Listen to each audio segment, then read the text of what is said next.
Beneath Arizona's deserts, canyons, and sun-scorched ruins lie whispers from a world before history, engineered empires, vanished rituals, and symbols carved into stone that no one alive can decode. These weren't just ancient people. They were builders, astronomers, and philosophers whose voices were silenced mid-sentence. Science has tried to explain them. It can't. Not fully. Not yet. So tonight, we descend into a landscape of unanswered questions. Because, in Arizona, the past isn't dead. It's unfinished.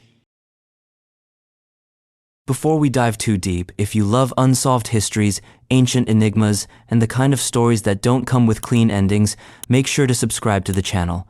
We do this often. Too often, maybe. Also, let me know in the comments, where are you listening from? And what time is it right now? Midnight in the desert? 3 a.m. in a rainy city? Let's see who else is wide awake with us, chasing mysteries that never sleep. How the hohokam ran and governed the vast Phoenix Canal empire. It begins with water. Not gold, not fire, not war, just water. Flowing silently through a sun-scorched desert where, by all rights, nothing this ambitious should have ever worked. But it did. Scattered across what is now the Salt River Valley today, smothered in highways, golf courses, and climate-controlled subdivisions, once lay a sprawling, coordinated hydrological masterpiece.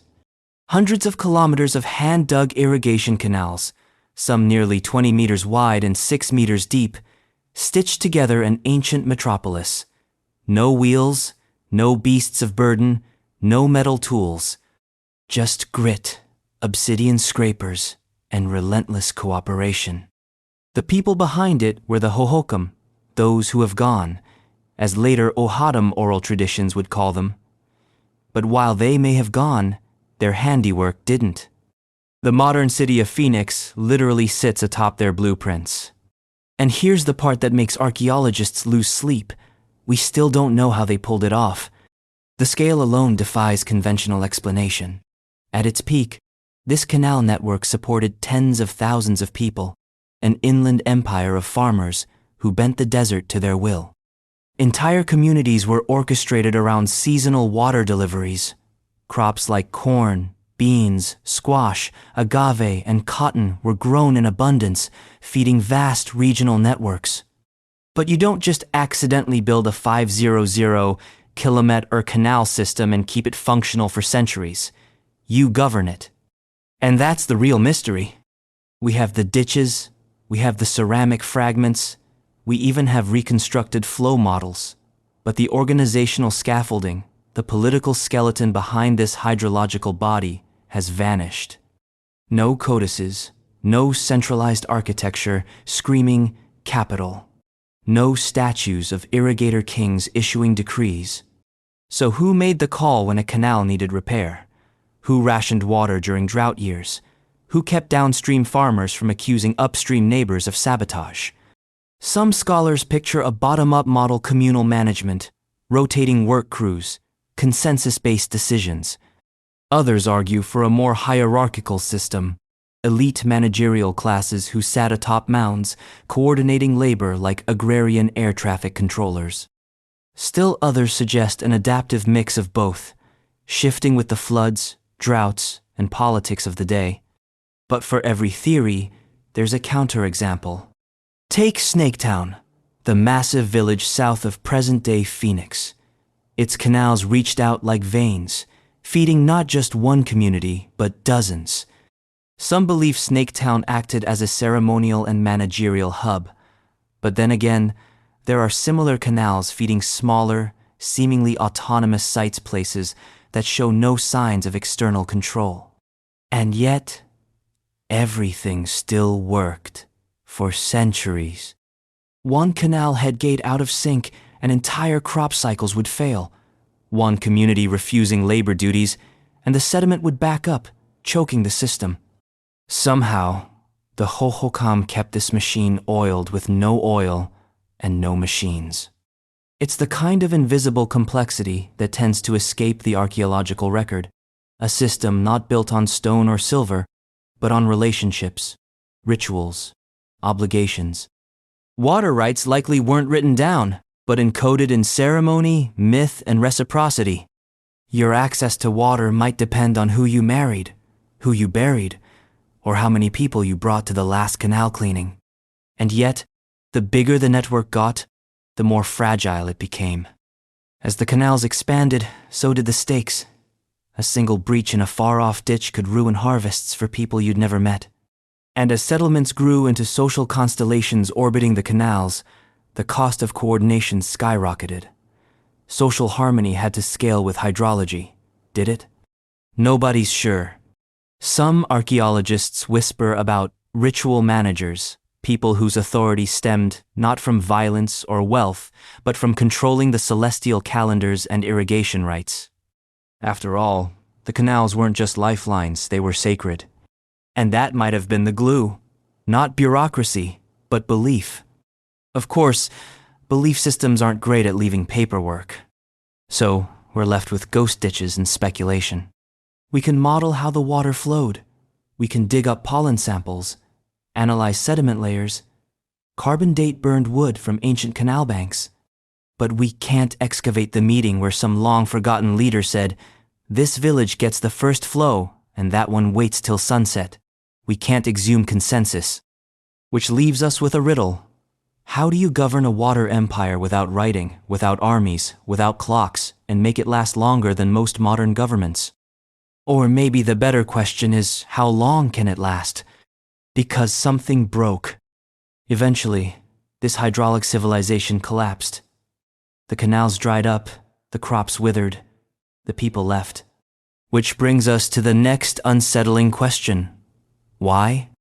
They engineered the desert, but they couldn't escape whatever came next. And that, as we'll see, is where the mystery deepens. Why the hohokam world unraveled ca. 1350, 1450. The system worked until it didn't.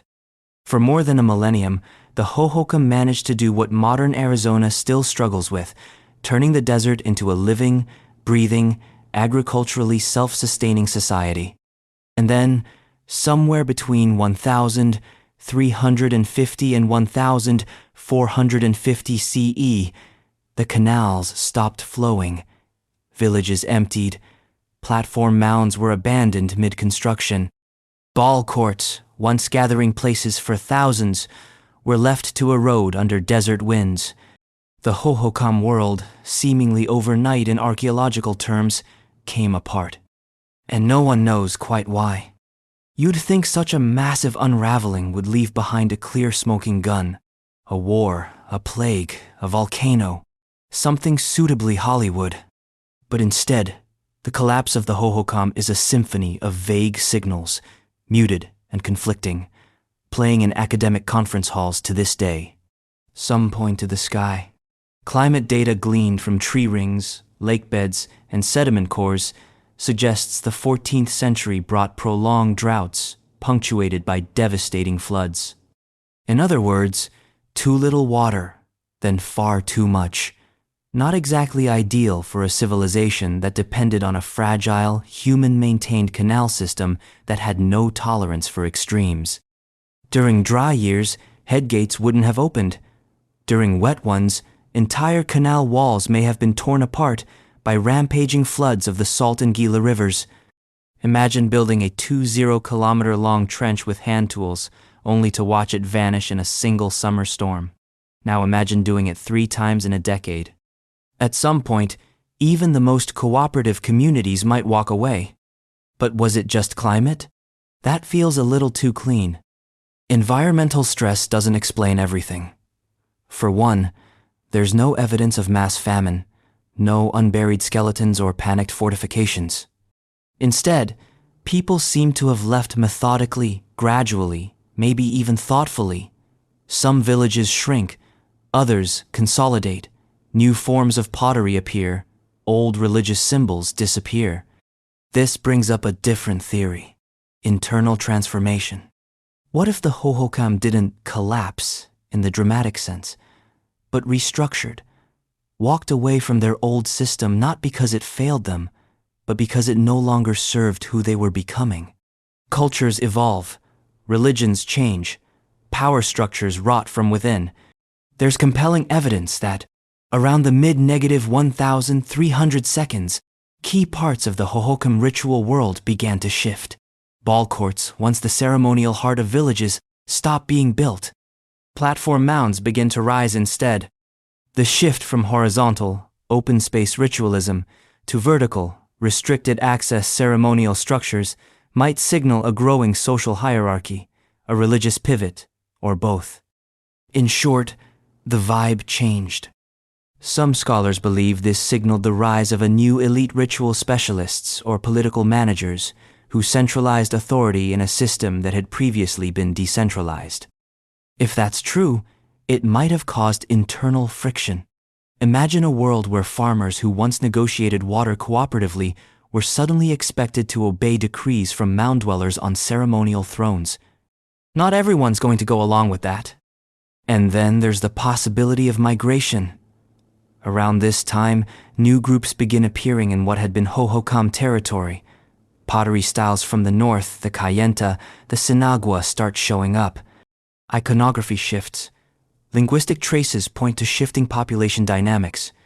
Some archaeologists suggest that waves of migrants from the north and east entered the Salt and Gila River valleys, either integrating into or disrupting local communities.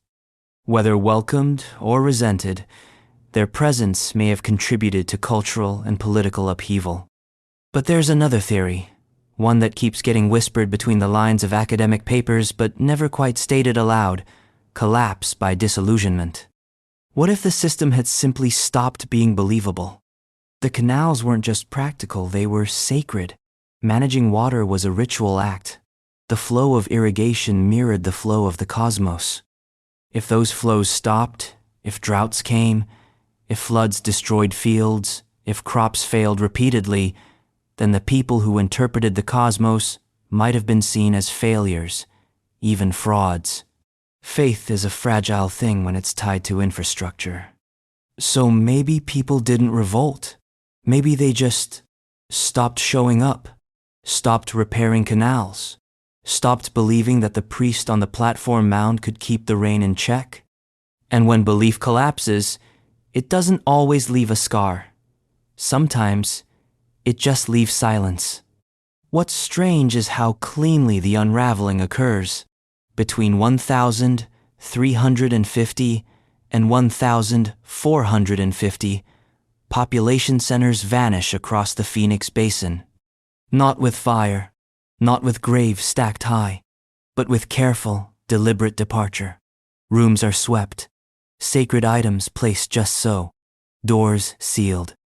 And then, nothing. What remains are ghost canals, buried beneath modern Phoenix archaeological capillaries of a vanished heartbeat. A civilization that mastered the desert only to vanish into it. Which leads us to one final enigma still standing, a structure so enduring, so deliberately placed, that it seems to defy the disappearance that surrounds it. A towering earthen monument, built not to be lived in, but possibly to watch. It is called Casa Grande, and no one really knows what it was watching for.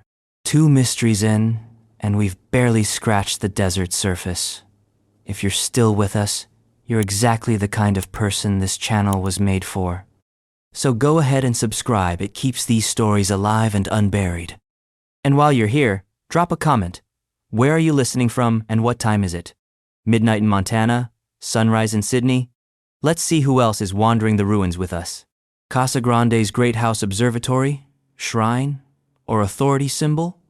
In the middle of an arid flatland, where the earth seems to stretch itself thin under the Arizona sun, there rises something you'd never expect to find.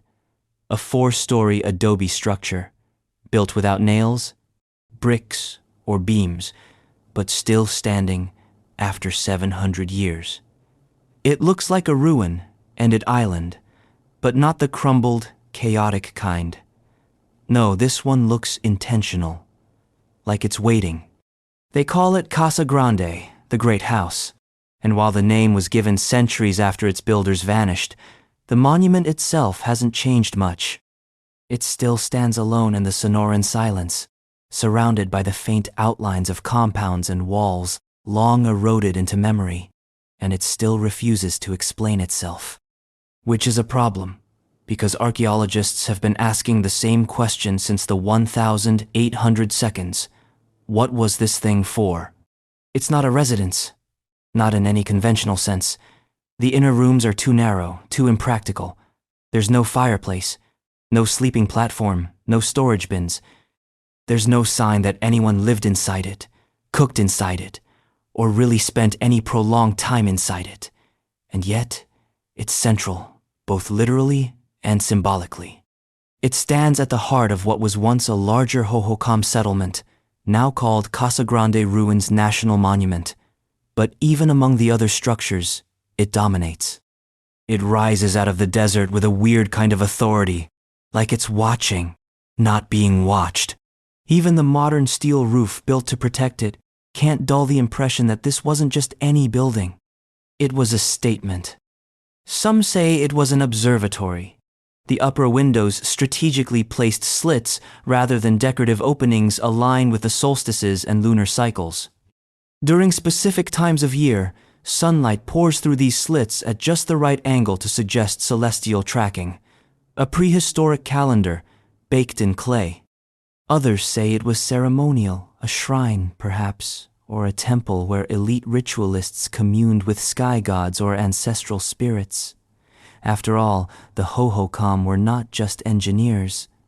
They were spiritual ecologists, blending the movement of water with the movement of stars. Casa Grande might have been a kind of spiritual control tower, monitoring not just the flow of irrigation but the flow of time itself. But there's another theory, one that feels more grounded but in a way that's no less mysterious. Some scholars believe Casa Grande was a symbol of authority, a kind of pre-modern broadcast tower, not in the technological sense, but in the social one. Its height, visibility, and permanence may have signaled control over water, over labor, over belief. In this reading, the Great House wasn't a calendar or a chapel. It was a message. You see it rising above the horizon as you approach. You know you're entering someone's domain. Someone who had the means, the power, and the collective buy-in to command dozens, maybe hundreds of people to construct a multi-story adobe monument out of nothing but earth, water, and muscle. A monument that doesn't feed, clothe, or shelter. It just stands, and by standing, it speaks. And what it says is this: there is order here. But who gave that order?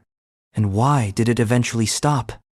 The construction of Casa Grande is estimated to have taken place around the early 1,300 seconds, just decades before the hohokam system began to unravel, which raises the unsettling possibility that the Great House wasn't the symbol of a thriving civilization, but the last gasp of one struggling to hold itself together. Maybe Casa Grande was built in response to the slow erosion of social cohesion, a visible, towering reminder that someone was still in charge, even as canal walls crumbled and belief systems shifted. A desert monument to centralization, impressive, iconic, and, ultimately, ineffective. Because Casa Grande didn't prevent the collapse, it didn't reverse the migrations or stop the floods or stitch the social fabric back together. The Great House endured, but the society that built it didn't. Which makes it a kind of paradox in the desert. A ruin not of failure, but of hope. A structure built to be permanent in the face of impermanence. And now, it stands alone, weathered, hollow, but somehow still dignified, like an old general who outlived his army. Of course, all of this is speculation. Educated speculation, yes, but speculation nonetheless, because Casa Grande doesn't tell us what it was for. There are no carvings on its walls, no inscriptions on the lintels, no buried tablets waiting to be translated, just adobe, sky, and silence. And sometimes, silence says the most. But if Casa Grande was about asserting order, It's what surrounds it that complicates the message. All across the hohokam world, from Phoenix to the Gila River, a strange kind of architecture had already been in place for centuries, earthen courts, sunken into the soil, often surrounded by massive berms. Nobody lived in them either, but people gathered there, for games, for rituals, for something more. And despite decades of excavation, we still don't fully understand what they were playing, or what they were playing for. The hohokam ballcourt network. Buried beneath strip malls, suburban sidewalks, and retirement communities with HOA rules and synthetic grass, there once stretched a network that pulsed with life, though not the kind of life you can measure in blood pressure or quarterly economic growth. It was something older, looser, ritualistic, social, competitive, maybe even sacred. It was the ballcourt network of the hohokam. Dozens, possibly over 200 of these curious oval depressions once dotted the landscape of southern Arizona, dug deep into the earth, framed by low embankments or packed adobe walls. These structures were not homes, storage pits, or water tanks. They were gathering places, stages, arenas, social gravity wells that pulled people in from miles around. And yet, to this day, no one can say exactly what went on inside them. At first glance, they look deceptively simple. A wide oval, some 25 to 40 meters long, shallowly dug into the desert floor, rounded ends, sloping sides. Some were lined with plaster, others left earthen. Unlike the rectangular vertical walled ballcourts of Mesoamerica, most famously at Teotihuacan or Chichen Itza, the hohokam versions are low, rounded, and intimate. They also predate many of their better-known counterparts. Some date back as far as 750 CE, suggesting a long and evolving tradition of ritual or recreational activity that persisted for nearly 600 years. And yet, despite being so old and so widespread, they leave behind almost no direct clues.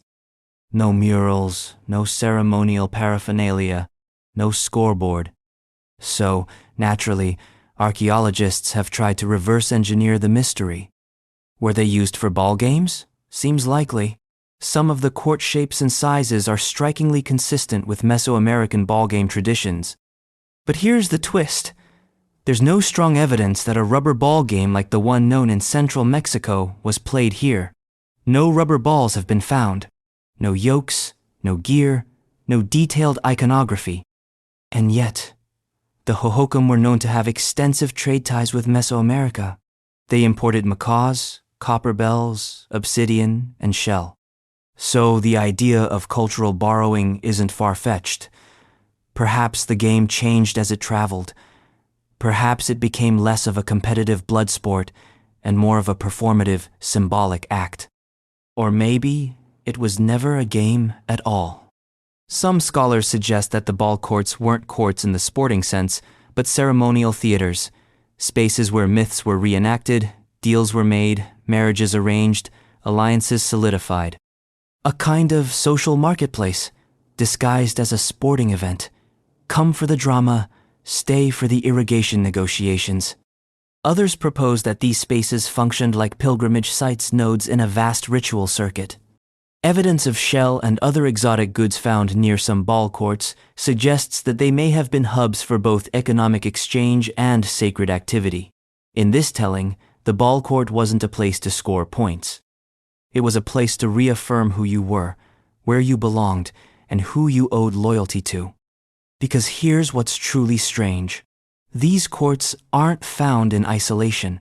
They form a network, spaced roughly a day's walk apart. That regular spacing implies coordination, communication, shared ritual calendars. It implies that these weren't just local entertainment venues, but regional institutions that help stitch together an otherwise decentralized civilization. But then, like so much else in the hohokam world, they disappear. By the 1100 seconds, construction of new ball courts slows. By 1200, it stops almost entirely. and not long after, existing courts begin to fall out of use. They're not destroyed, not repurposed, just abandoned, quietly. In their place, platform mounds, towering structures with restricted access, walls, gates, where once the community gathered in the round, now a select few ascended in the square. The shift in architecture reflects something deeper, a shift in worldview, from open ritual to closed ceremony, from horizontal networks to vertical hierarchies. Maybe the ballcourt stopped being effective, maybe people stopped believing in their rituals, or maybe those in power needed new symbols, symbols that excluded rather than included, structures that elevated the few rather than embraced the many. But here's what we can say. The ballcourts meant something big, something that justified hauling dirt by hand, flattening earth with stone tools, and coordinating distant villages across miles of dry riverbed. You don't build 200 massive oval structures for fun. You build them because they matter. And now, they sit buried under parking lots and cacti, slowly erasing themselves from the visible world. Except one. One of the most unexpected courts lies far to the north, outside the supposed hohokam heartland, a place where no one expected to find such a structure. A place formed in fire, built in ash, and echoing with questions. It's called Wupatki, and its ballcourt has no right to exist where it does. The northern outlier, Wupatki's ballcourt. There are places that make sense. Wupatki is not one of them. Perched on a lonely stretch of high desert just northeast of Flagstaff, Wupatki rises out of red sandstone like a mirage that forgot to leave. It's not where you'd expect to find a settlement, let alone one with massive architecture, hundreds of rooms, and one of the northernmost hohokam-style ballcourts ever discovered. It's too dry, too far north, too wind-scoured. And yet, there at island, the Wupatki ballcourt sits just below the central pueblo, tucked into the landscape like it always belonged there, oval, sunken, rimmed by low embankments. If it were anywhere else, say, Phoenix, or along the Gila, it would blend in with dozens of others. But here, amid the volcanic cinders and ponderosa winds of northern Arizona, it stands out like a whispered word in the wrong conversation. This should not exist. Because Wupatki is outside the hohokam sphere, far outside. Ballcourts like this are typically found hundreds of kilometers to the south in the Salt and Gila river basins. Their architecture is consistent, their cultural associations strong, their meanings, though debated, are at least contextual. But here, in the shadow of Sunset Crater, this lone court breaks the pattern. So the question isn't just what it was used for, it's how it got here. The timing offers a clue. Sometime around AD 1085, Sunset Crater erupted violently. Ash rained down across the region, reshaping ecosystems and driving temporary evacuations. It was a catastrophe if you were standing too close, but just far enough away, it was a miracle. The volcanic ash enriched the soil, making dry farming possible in places it hadn't been before. Places like Wupatki. In the decades that followed, Wupatki bloomed. A new community rose from the red rock, drawing people from across the region, Kayenta from the northeast, Sinagua from the south, maybe even hohokam from the distant desert. And that's when the ballcourt appears. Its design? Classic hohokam. No local precedent. No gradual evolution. It's as if someone showed up with blueprints. So, what does that mean? Theories vary, and each one feels like it's missing a piece. The first is cultural borrowing. Maybe migrants from hohokam territory brought the idea north with them. After the eruption, new trade routes opened, new alliances formed, and ideas flowed along with goods. The court may have been part of a broader social package, an attempt to recreate familiar rituals in unfamiliar terrain, like carrying your old gods to a new city.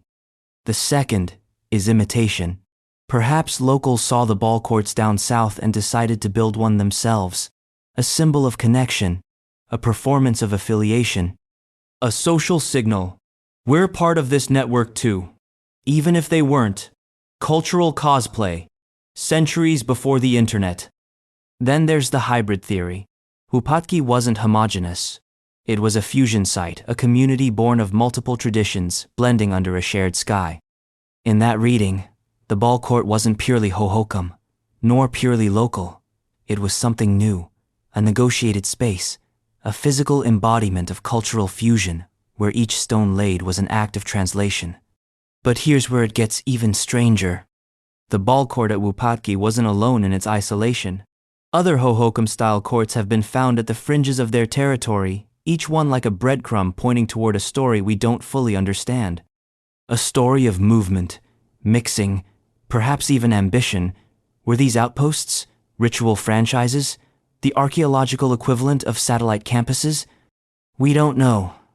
But Wupatki's court is by far the most well-preserved.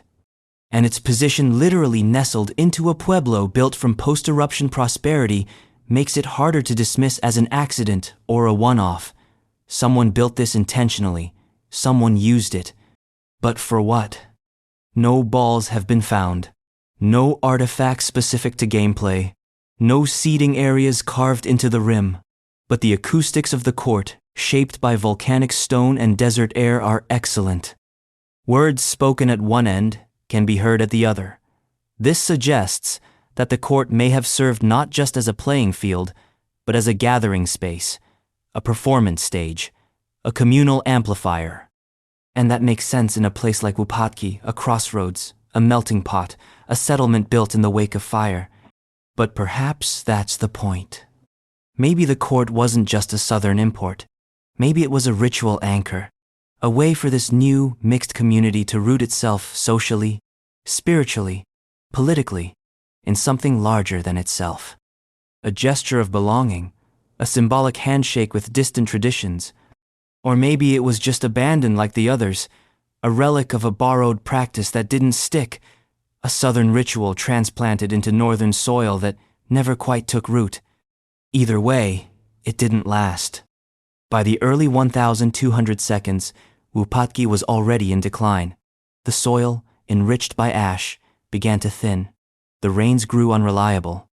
People began to drift elsewhere, back toward ancestral lands, toward new settlements, toward whatever came next. But the court remains.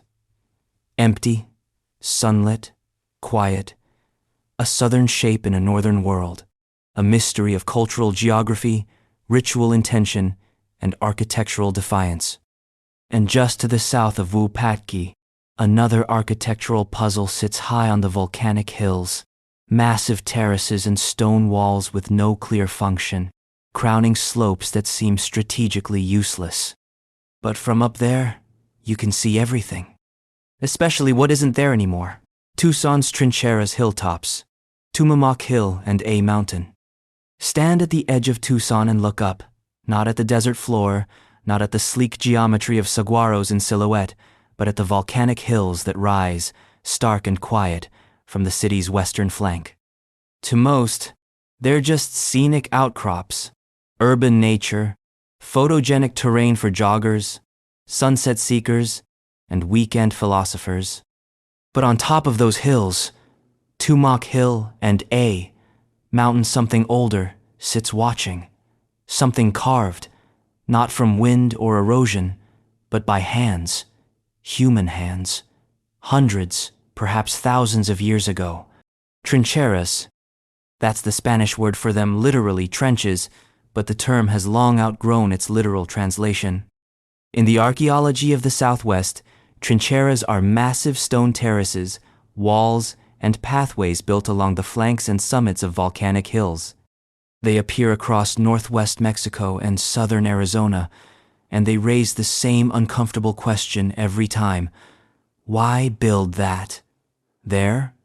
Take Tumamoc Hill, just west of downtown Tucson.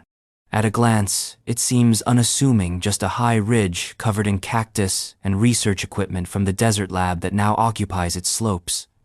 But climb it, and you'll find something strange. Dozens of terraces stacked like forgotten rice paddies, some retaining walls over a meter high. A loose geometry winds up the hill, crossing no obvious agricultural zones, skirting no visible fields. They're not defensive, not in the traditional sense. No guard towers, no bottlenecks, no fortress logic. And yet, they required enormous effort. Rocks had to be quarried, shaped, hauled, placed. These weren't built by idle hands on a lazy afternoon. They were planned, coordinated, repeated. But for what? Some argue for agriculture, that the terraces slowed erosion and conserved water, allowing small-scale planting along the slopes. Maybe agave, maybe desert-adapted crops. But if that were the whole story, you'd expect grinding stones, plant residues, more signs of actual farming. Those signs are rare. Others argue for defense, citing visibility and elevation. You can see for miles from these hilltops. A watchpost makes sense. But then why the terraces? Why build labor-intensive walls and ramps if the goal is simply lookout? Why not build higher walls, tighter compounds? Then comes the ritual theory, the most alluring, and also the most slippery. Some believe Trincheras hills were ceremonial centers. The terraces may have defined sacred space, marked paths for processions, or served as platforms for public ritual. From the base, such hills become looming, monumental stages. From the top, they offer panoramic visibility, a spiritual perch as much as a physical one. And there's one more layer. Visibility of the hill, not just from it. When the sun hits Tumamoc just right, the terracing patterns light up in angular shadows. To anyone watching from the valley floor, especially from surrounding settlements, the hill would appear transformed, textured, activated, as if the mountain itself were participating in a ritual drama visible to miles around. So maybe the trincheras weren't built for people on the hilltop. Maybe they were meant for those watching from below. An architectural performance, sacred theater in geological scale. But even that doesn't explain everything. A mountain, or Sentinel Peak, just a few kilometers south, features similar terracing. Today, it's mostly known for the massive white A, painted on its side, a branding exercise from the University of Arizona that unintentionally stamped modern anxiety over ancient stonework. But underneath that letter, if you know where to look, the patterns of trincheras emerge again. What's particularly strange is how these two hills, Tumamoc and A Mountain, face one another across a low-lying valley that once supported early hohokam and pre-hohokam settlements. Between them runs the Santa Cruz River, now a trickle but once a vibrant source of life and mobility. So imagine, terraces on both hills, structures aligned to the movement of people, water, and perhaps stars, ceremonial lines of sight, intervisible shrines, a ritual corridor carved not into a temple, but into the land itself. And yet, like so many things hohokam, the builders left no explanation, no inscriptions, no murals or codices, just the stonework, which is frustrating, but also deeply telling. Because trincheras aren't unique to Tucson. Similar structures appear in Mexico's Trincheras culture area, stretching south towards Sonora. This suggests a broader tradition, an architectural language spoken across borders long before borders existed, a kind of mountain syntax. But language, once lost, doesn't translate easily, and trincheras remain a stubborn sentence no one's yet parsed. The question still haunts archaeologists. Were these hilltop structures utilitarian, defensive, ceremonial, socially performative, all of the above? Or here's the unsettling thought. Were they part of something we don't even have a category for? Maybe we're looking through the wrong lens altogether. Maybe they weren't sites in the way we understand sites, but moments, ritual, events tied to specific alignments, seasonal gatherings, group identities that existed only in certain months or years, which would make the architecture less like a building and more like a calendar etched into stone, a cyclical space, one that makes sense only if you already belong to the rhythm. And if you don't? Well, You're left with stacked rocks on windy hillsides, and a lingering sense that you've missed something vital. But just west of these hills, buried beneath the suburban sprawl of Morirana, lies an even older puzzle. A civilization even the Hohokam looked back on a canal culture from 1200 BCE. No platform mounds, no trincheras, just water, fields, and a legacy older than most pyramids. And somehow, we still don't know who they were. Las Capas, America's early canal farmers, to 1200 BCE. It's easy to think the desert was always empty. That human presence in the southwest only begins when pottery shards start showing up in museum cases or when walls are preserved well enough to warrant a historic plaque. But deep beneath the modern town of Morirana, just northwest of Tucson, lies something older, far older. Las Capas.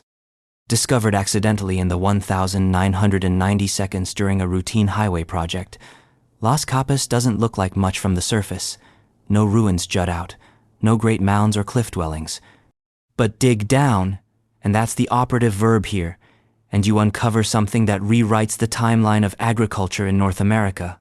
Buried under layers of sediment, capas means layers in Spanish. Archaeologists found the remains of an irrigation system dating to around 1200 BCE. That's not a typo.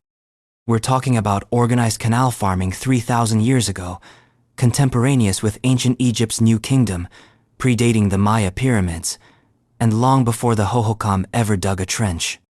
And yet, these people left no name for themselves, no writing, no grand architecture, just water, soil, and design. This is the quiet miracle of Las Capas. It wasn't flashy. It wasn't meant to last in the way temples or towers were, but it did anyway. Not because the builders wanted to be remembered, but because what they built was too carefully made to disappear completely. So what exactly did they build? Picture this: a branching system of irrigation canals dug into the floodplain of the Santa Cruz River. These weren't random ditches. They had slope, direction, engineering logic. The canals diverted water into fields, long, narrow planting plots aligned with the flow, some framed with rock or brush. It wasn't just trial and error gardening. It was a coordinated hydrological experiment, centuries before anyone had even spoken the word hydrology. And it worked. These early farmers grew maize, maybe some squash, possibly other now lost desert-adapted cultivars. They grew enough to support repeated, long-term settlement, which is where the story gets harder to parse. Because the fields are clear, the canals unmistakable, but the people, they're shadows.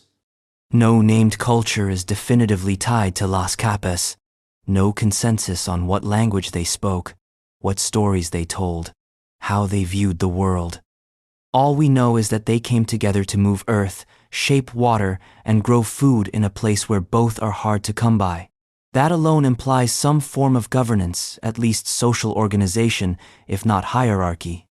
You don't accidentally get 100 people to dig coordinated ditches with hand tools. You don't accidentally feed a community over multiple planting seasons. So someone must have planned. Someone must have made decisions about who got water when, where the crops went, and what happened when it rained too much or not at all. The hard part? None of that decision-making left a mark. No meeting rooms, no elite compounds, no king of the canals buried in a grand tomb, just garbage pits, fragments of tools, traces of meals, and canals, lots and lots of canals. Las Capas is a civilization reconstructed from trash and ditches, and that makes it one of the most humbling archaeological sites in North America. Because it challenges the usual assumptions, that complexity means monuments, that civilization requires conquest, that social order must leave behind stone. Las Capas suggests something different, a quiet, collective intelligence, a community that didn't need to build up to build meaning.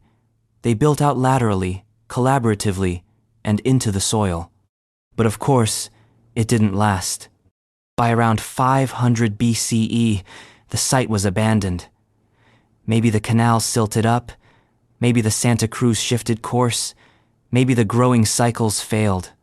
Or maybe, as with so many ancient communities, people simply moved on, following water, weather, opportunity. The desert doesn't leave room for stagnation. What's haunting, though, is how thoroughly forgotten they were. For thousands of years, no one knew they were there. Then bulldozers arrived. Foundations were being poured for overpasses, and under that, archaeologists started finding layers of ash, pollen, maize kernels, irrigation lines. And suddenly, the whole story changed. The earliest canal farming in North America didn't begin in some mythic center. It began in Morirana, under a freeway, under grocery store parking lots and housing subdivisions. And we only found out because someone happened to look down at the right moment. Which begs the question, how much else is buried beneath our feet? Las Capas proves that ancient Arizonans understood water in ways we're only starting to respect again, not as a resource, but as a relationship. You don't just take it, you learn its rhythms. You negotiate with it. But if the earliest known farmers were already organizing irrigation networks over 3,000 years ago without writing, without wheels, without central authority, what else were they capable of that we haven't yet found? And what happens when the land itself begins to rewrite your story? Just a few miles north, a volcano exploded in the 11th century, covering everything in a thick layer of ash. An ecological disaster or an unexpected agricultural gift? It depends on who you ask, or, more importantly, who survived. Sunset Craters AD, 1085 eruption boon or catastrophe? Sometime in the year 1085, the ground shook in what is now northern Arizona. Not the kind of gentle, passing tremor you tell stories about later, but the kind of sustained, convulsing upheaval that changes the map. When Sunset Crater erupted, it didn't just leave behind a scenic volcano for modern hikers and postcards. It launched a chain reaction that redrew entire human landscapes. And yet, no one died. At least, not that we can tell. That's part of what makes Sunset Crater so strange. Most volcano stories are tragic. Pompeii, Krakatoa, Mount St. Helens. But Sunset Crater? Its legacy is harder to define. Some call it a disaster. Others call it a blessing. The evidence stubbornly suggests it might have been both. The eruption itself was explosive. Lava fountains, pyroclastic flows, volcanic ash raining down over hundreds of square miles. For weeks, maybe months, a growing black cone bled fire onto the Colorado Plateau. The surrounding forests vanished under a thick, shifting coat of cinder. Crops withered. Smoke blocked the Sunday. Whatever had been normal was erased. But for the people already living nearby, farmers, builders, stargazers, the story didn't end with evacuation. It started there. Sunset Crater sits at the southern edge of the San Francisco Peaks volcanic field, just north of Flagstaff. When it blew, it forced the sudden relocation of many small agricultural communities. Entire settlements were abandoned almost overnight. Ceramic styles previously stable and regionally distinct begin appearing in new clusters. Construction methods change, food sources shift. It's a whole new act in the archaeological record. At first glance, it looks like a classic displacement narrative. Natural disaster forces migration, people scatter, culture fragments. Simple. Except, that's not what happened. Because in the decades following the eruption, a new settlement pattern appears. Not chaos, not decline, growth. Communities like Wupatki and Citadel Pueblo, both within striking distance of the crater, flourish. Construction booms, fields expand, populations increase, trade networks hum back to life. And at the heart of this expansion, something surprising happens. Farming gets better. The key is in the ash. Volcanic cinder, it turns out, has an unexpected quality. While the eruption initially destroyed the surface ecology, the fine-grained ash that blanketed the land acted like a sponge. It absorbed rainwater, and held it longer than the surrounding soil ever could. In a region defined by drought cycles, this changed everything. Suddenly, dry farming, planting without irrigation became far more productive. Maize, the lifeblood crop of the region, could grow in places it never had before. Entire new fields opened up, anchored by just a few centimeters of volcanic ash. And the people adapted. Fast. This wasn't a slow recovery, it was a re-engineering. Villages relocated to better vantage points. Architectural styles evolved to reflect new conditions. Trade routes expanded, now linking ash-blessed communities to others hungry for grain and goods. Social complexity didn't collapse, it morphed. Which leads to the inevitable question: was the eruption a curse or a catalyst? It depends on where you were standing. If you were in the blast zone too close to the crater when it blew, your fields were gone, your home unlivable, your community scattered. But if you were 20, 30, 50 miles away, you got the ash without the fire. Your soil improved, your yield increased, you thrived. And that's the paradox. The very event that rendered part of the landscape uninhabitable made other parts more desirable than ever. Archaeologists refer to this phenomenon as ash mulching, and it represents one of the most ironic twists in ancient North American agriculture. What destroyed one world fertilized another. But the changes weren't purely agricultural. Ritual life seems to have shifted too. Sunset Crater itself may have become a sacred landmark, a physical reminder of cosmic power, volatility, and rebirth. Some scholars suggest that the post-eruption architectural boom included ceremonial components, plazas, shrines, and signal towers, all tied to the volcano's afterlife as both a memory and a monument. It's not hard to imagine how mythologized that kind of event would become. A mountain erupts, the land dies, then comes rain, fertility, and new abundance. Fire becomes food. Destruction becomes salvation. It practically writes itself into oral tradition. And somewhere in that reshaped land, a peculiar structure was built. At Wupatki, a settlement born from this volcanic renaissance, the people constructed not only dwellings and ballcourts, but something stranger, a hole. Not a mine, not a well, a natural geological vent that breathes. Air flows in and out of it with the subtle precision of atmospheric pressure. Locals call it the blowhole, but that undersells its presence. It's not just a feature of the landscape, it's part of the architecture. Purposefully incorporated, intentionally preserved, and no one can say exactly why. Because when the wind begins to speak through stone, even science grows quiet. Wupatki's blowhole. In the middle of a sun-baked plaza at Wupatki National Monument, just past the shadow lines cast by ancient stone walls, there's a hole in the ground no bigger than a kitchen sink, and not much deeper than a person's reach. Nothing dramatic, nothing flashy, just a shallow, circular opening, rimmed with stone and silence. And yet, it breathes. Literally. Depending on the barometric pressure, air either rushes out of it in steady gusts or gets sucked in with a quiet draw. The locals now call it the blowhole, a term that's both accurate and deeply insufficient.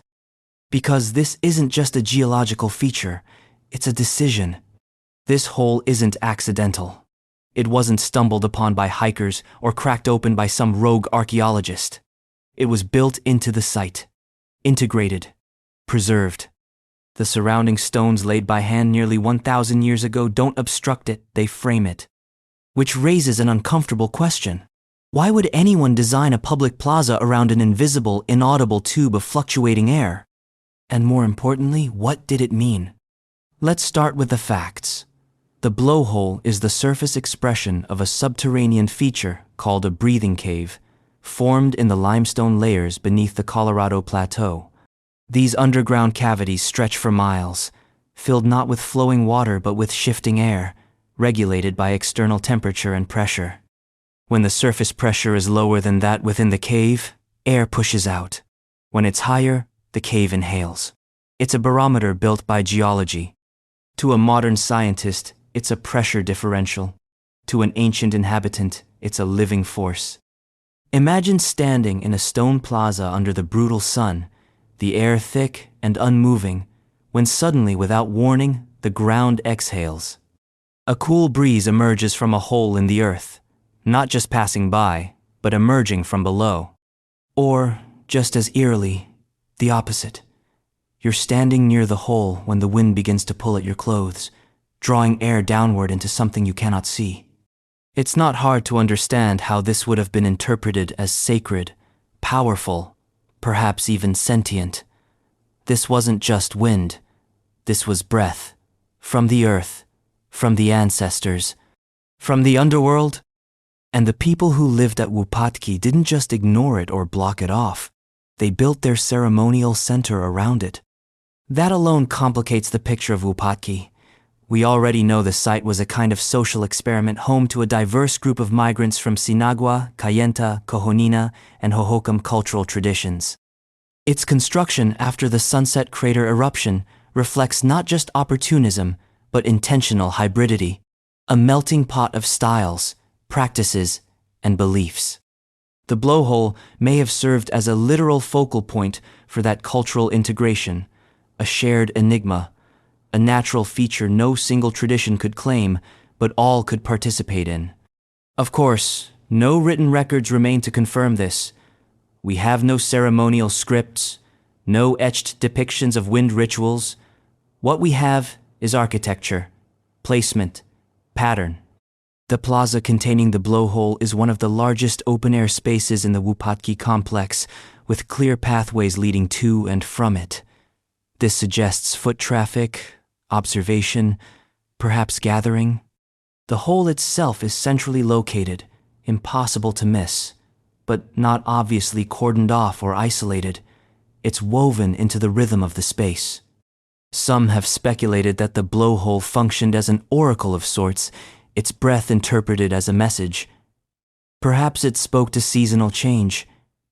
Perhaps it was consulted before planting or before council decisions. When it exhaled, was it approval? When it inhaled, was it warning?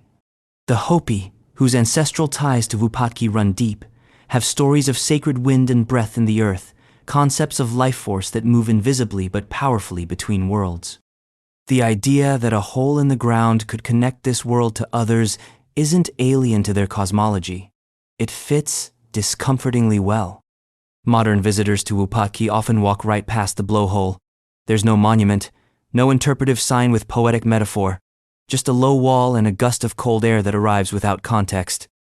Those who notice it often do what humans do when confronted with invisible systems. They shrug and move on. But for the people who built this place, carefully hauling stones across blistered plateaus, crafting ballcourts, anchoring belief systems in volatile soil, this wasn't a curiosity. It was something more. A voice. A sign. A presence. The irony, of course, is that today's scientific explanation, the pressure differential model, makes the blowhole more fascinating, not less. Because it proves that the ancient inhabitants weren't wrong to find it special. They observed something real. They built for it. They remembered it. Even if we don't understand exactly how. And like so many things at Wupatki, the blowhole reminds us that absence is not the same as emptiness. Just because we don't know what it meant doesn't mean it meant nothing. It may have meant everything. But if you widen your view beyond Wupatki, beyond the volcanic fields and wind-sculpted stone, you'll find another mystery tucked into high limestone cliffs. A multi-story dwelling built like a fortress, but with no war, perched like a painting, overlooking a spring that never stops flowing. Its name, ironically, is borrowed from a man who never saw it. But the people who did, we still don't know who they were.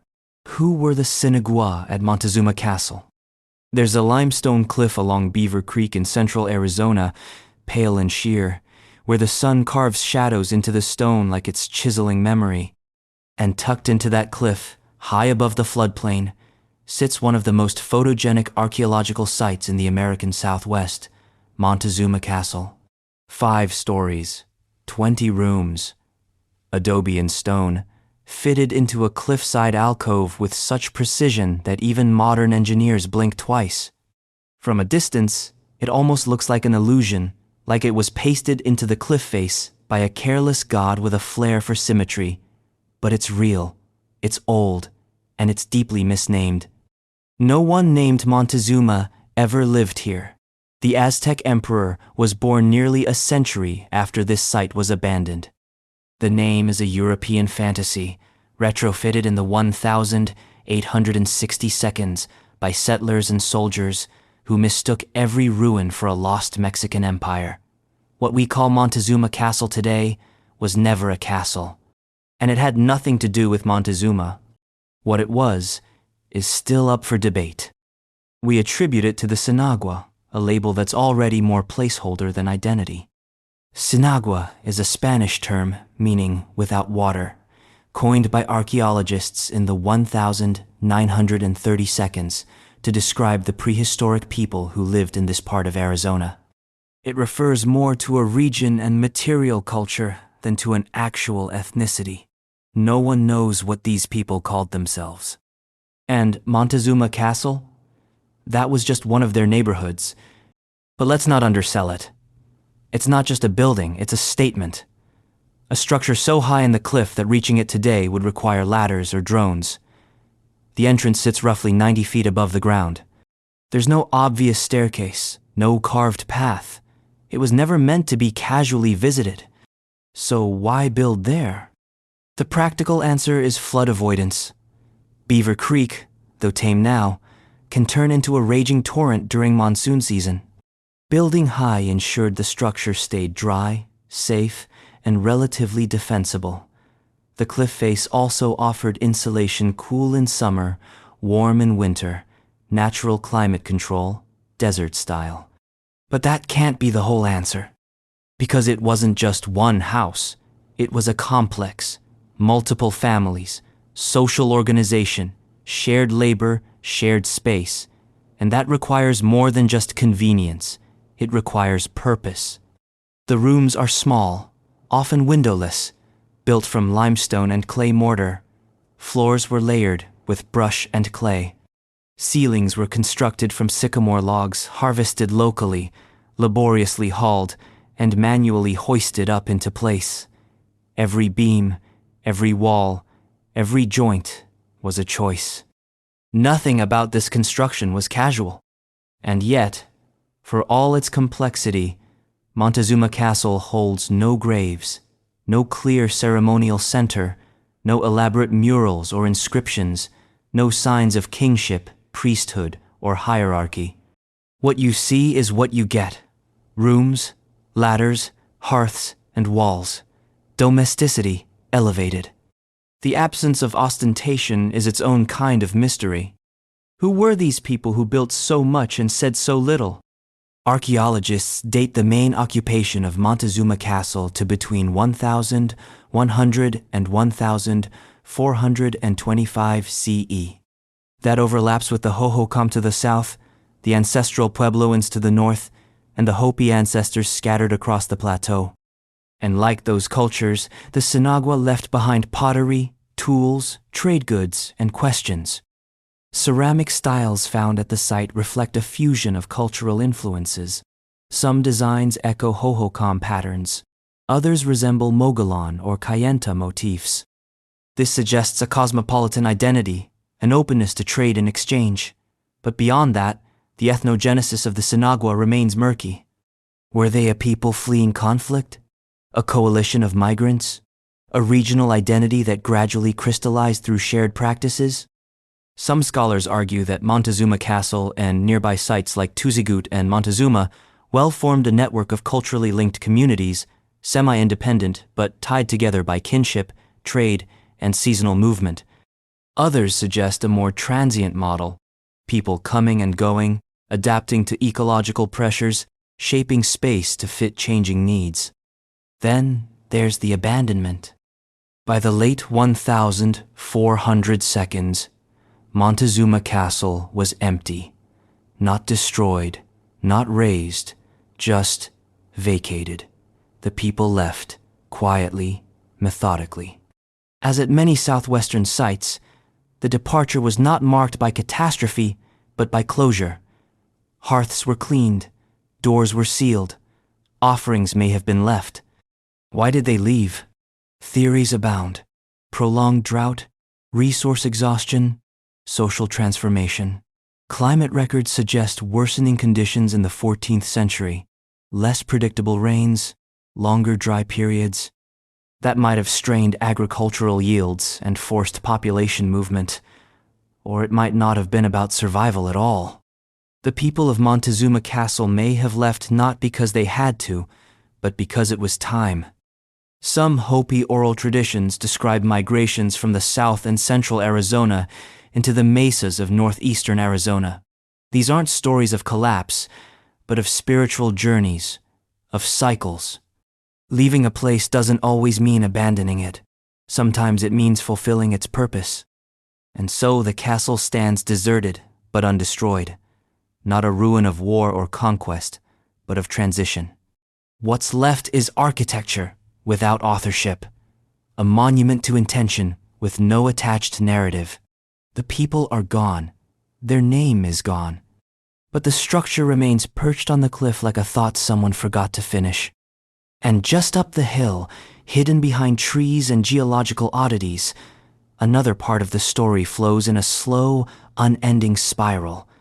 A sinkhole that never dries, a spring with its own ecosystem, and canals carved by people who believed in water's voice. It's called Montezuma Well, and it whispers something even stranger. The source and sacred use of Montezuma. Well, if Montezuma Castle is a cliffside whisper of forgotten homes, then Montezuma Well is its subterranean, echo-deep, circular, endlessly murmuring. You could walk right past it and assume it's just another pond in the desert, one more fluke of geology in a state full of weird terrain. But once you stop and actually look into it, something strange begins to stir. The surface is calm, too calm, a perfect oval of water, quietly steaming under the Arizona Sunday. It looks like it should be lifeless, a stagnant puddle, but it isn't. It's alive just in ways that defy easy explanation. This is not a lake. It is a collapsed limestone sinkhole, more than 55 feet deep, 368 feet across, and fed from below by a continuous flow of geothermally warmed spring water, about 1.5 million gallons per day, every day, like clockwork, for thousands of years. The water enters from an underground source and exits through a narrow crack in the limestone, a natural canal that flows out into the surrounding landscape, precisely where early people carved irrigation channels to divert it. Which means that long before anyone called this place Montezuma or built roadside gift shops nearby, people were watching this water rise, tasting it, listening to it, farming with it, and, almost certainly, worshipping it. But this water isn't ordinary. It's rich in dissolved carbon dioxide and contains levels of arsenic that make it unsafe for drinking. Yet certain organisms thrive in it. In fact, the well is home to 5 unique species found nowhere else on Earth, including a tiny amphipod and a rare water scorpion. In ecological terms, it's a sealed system, a self-contained mystery pool. That alone is unsettling. But it gets stranger. Around the rim and in the bluffs just above the well, archaeologists have documented ancient canal systems clearly engineered, precisely sloped, feeding agricultural plots now invisible to the untrained eye. The people who built these canals understood both hydrology and gravity. They studied this well not just for survival, but for mastery. And yet, no permanent settlement was built right on its edge. There are cliff dwellings nearby, yes, and rock rooms cut into the well's limestone walls. But the core of the well, the water, the opening, the spring was left untouched. It wasn't fenced, fortified, or domesticated. It was framed, surrounded, observed, like a shrine.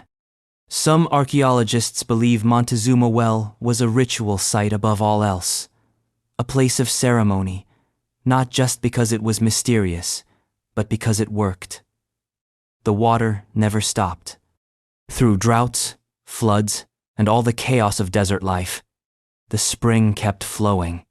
Reliable, timeless, possibly sacred. The Hopi have oral traditions about a place that sounds very much like Montezuma. Well, in their cosmology, springs are often seen as sipapus, portals between this world and the underworld, entry points through which ancestors emerged. And if you've ever stood on the rim of the well and looked down into that shadowed still water, you'd understand why. It feels bottomless. Not just in depth, but in implication. And then there's the exit. A narrow fissure on the north side of the well allows water to flow out into an engineered canal. It's the only known prehistoric canal in the region to be powered by a natural spring, not diverted river water. This detail matters. It suggests a different philosophy of water, not as something to be conquered and redirected, but as something to be guided, honored. The people who lived around Montezuma, well, didn't build massive walls or monumental platforms. What they left behind is subtle: canal traces, rock tools, ceramic sherds, pollen in the soil.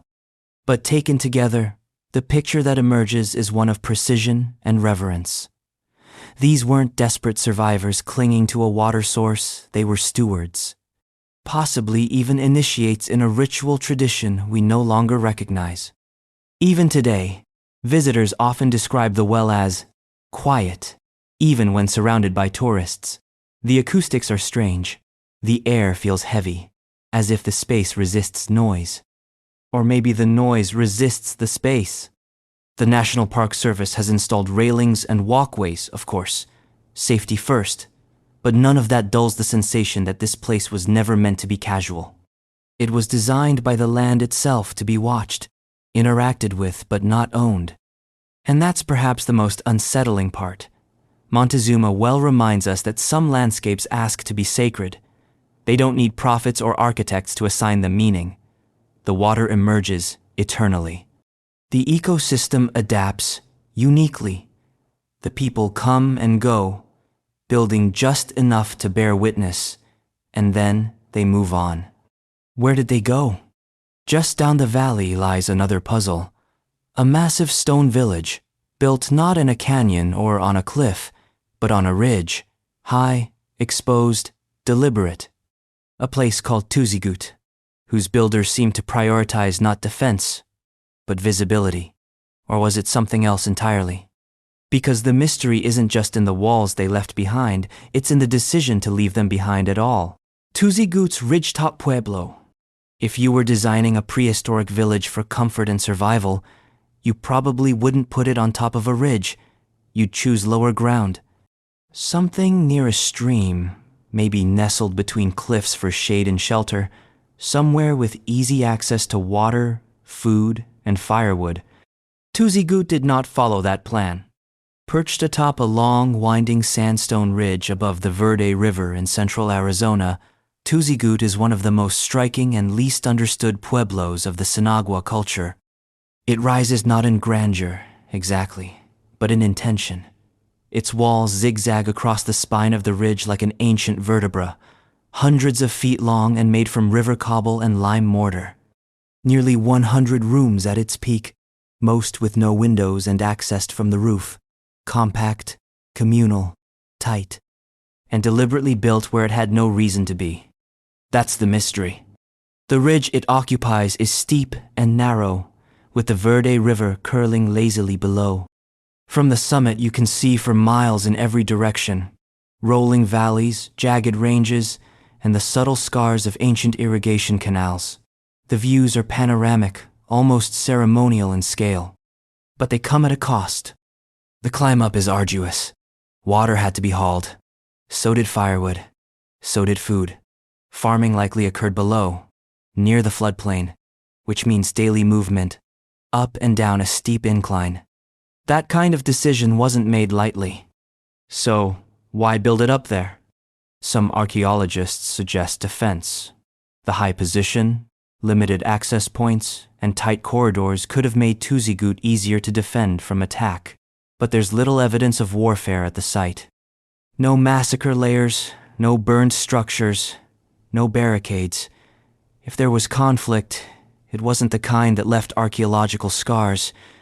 Others suggest the ridge was symbolic, elevated not for safety, but for status. A village built in the sky, closer to the ancestors, the stars, or the gods. In many southwestern traditions, height correlates with sacred space. Mountains are holy. High places are closer to the divine. From that perspective, Tuzigoot may have been a place of ceremony as much as habitation. But that doesn't fully explain the scale. Nearly 100 rooms, packed tightly along the ridge, suggest a permanent, dense community, not just a seasonal gathering place or ceremonial stopover. People lived here year-round. They cooked here. They raised children here. They buried their dead here, some under the floors, others in nearby cemeteries. It wasn't just symbolic elevation. It was logistical investment. What's fascinating is the architecture. The rooms are mostly small, interconnected, and uniform. No great halls, no clear elite spaces, no palatial suites. It doesn't appear to be the home of a chief or a ruling class. Instead, it feels like a collective, egalitarian in footprint, even if hierarchy existed in subtler ways. That's part of the puzzle. Tuzigoot is big enough to imply social complexity but lacks the architectural signatures of strong social stratification. No monuments, no mounds. Just walls and pathways, twisting like roots up a bare hill. Then there's the pottery. Tuzigoot ceramics tell a story of wide connections. Trade wares from distant regions, painted bowls, exotic pigments, mineral-based designs suggest that this wasn't an isolated hilltop commune. It was part of a network, a node in a larger, decentralized system of trade, ritual, and communication. One theory posits that Tuzigoot was strategically placed because of the view, not for defense, but for visibility. That it may have functioned as a kind of signaling center, watching both the river and the trails that crisscross the Verde Valley. In a world without roads or satellites, line of sight mattered. A signal fire or mirror flash from Tuzigoot could have carried meaning across miles. Another possibility is more spiritual. Perhaps the ridge itself was a sacred space, not just elevated, but specifically chosen for its shape, orientation, or alignment with celestial events. Archaeoastronomers have suggested that certain parts of the structure may align with solstices or lunar standstills. If so, Tuzigoot wasn't just a village, it was a calendar, a living observatory. But once again, the structure outlived the people. By the mid-1400 seconds, Tuzigoot was empty. Like Montezuma Castle and so many other Sinagua sites, it was not destroyed. It was left. No violent end, no smoldering ruins. Just a quiet exodus, leaving walls intact and questions unspoken. Why? Environmental stress is a popular explanation. Drought, resource exhaustion, or shifts in the Verde River could have made life harder. But if survival were the only factor, we might expect signs of desperation. Instead, what we find is more dignified. Rooms cleaned, hearths cold but intact.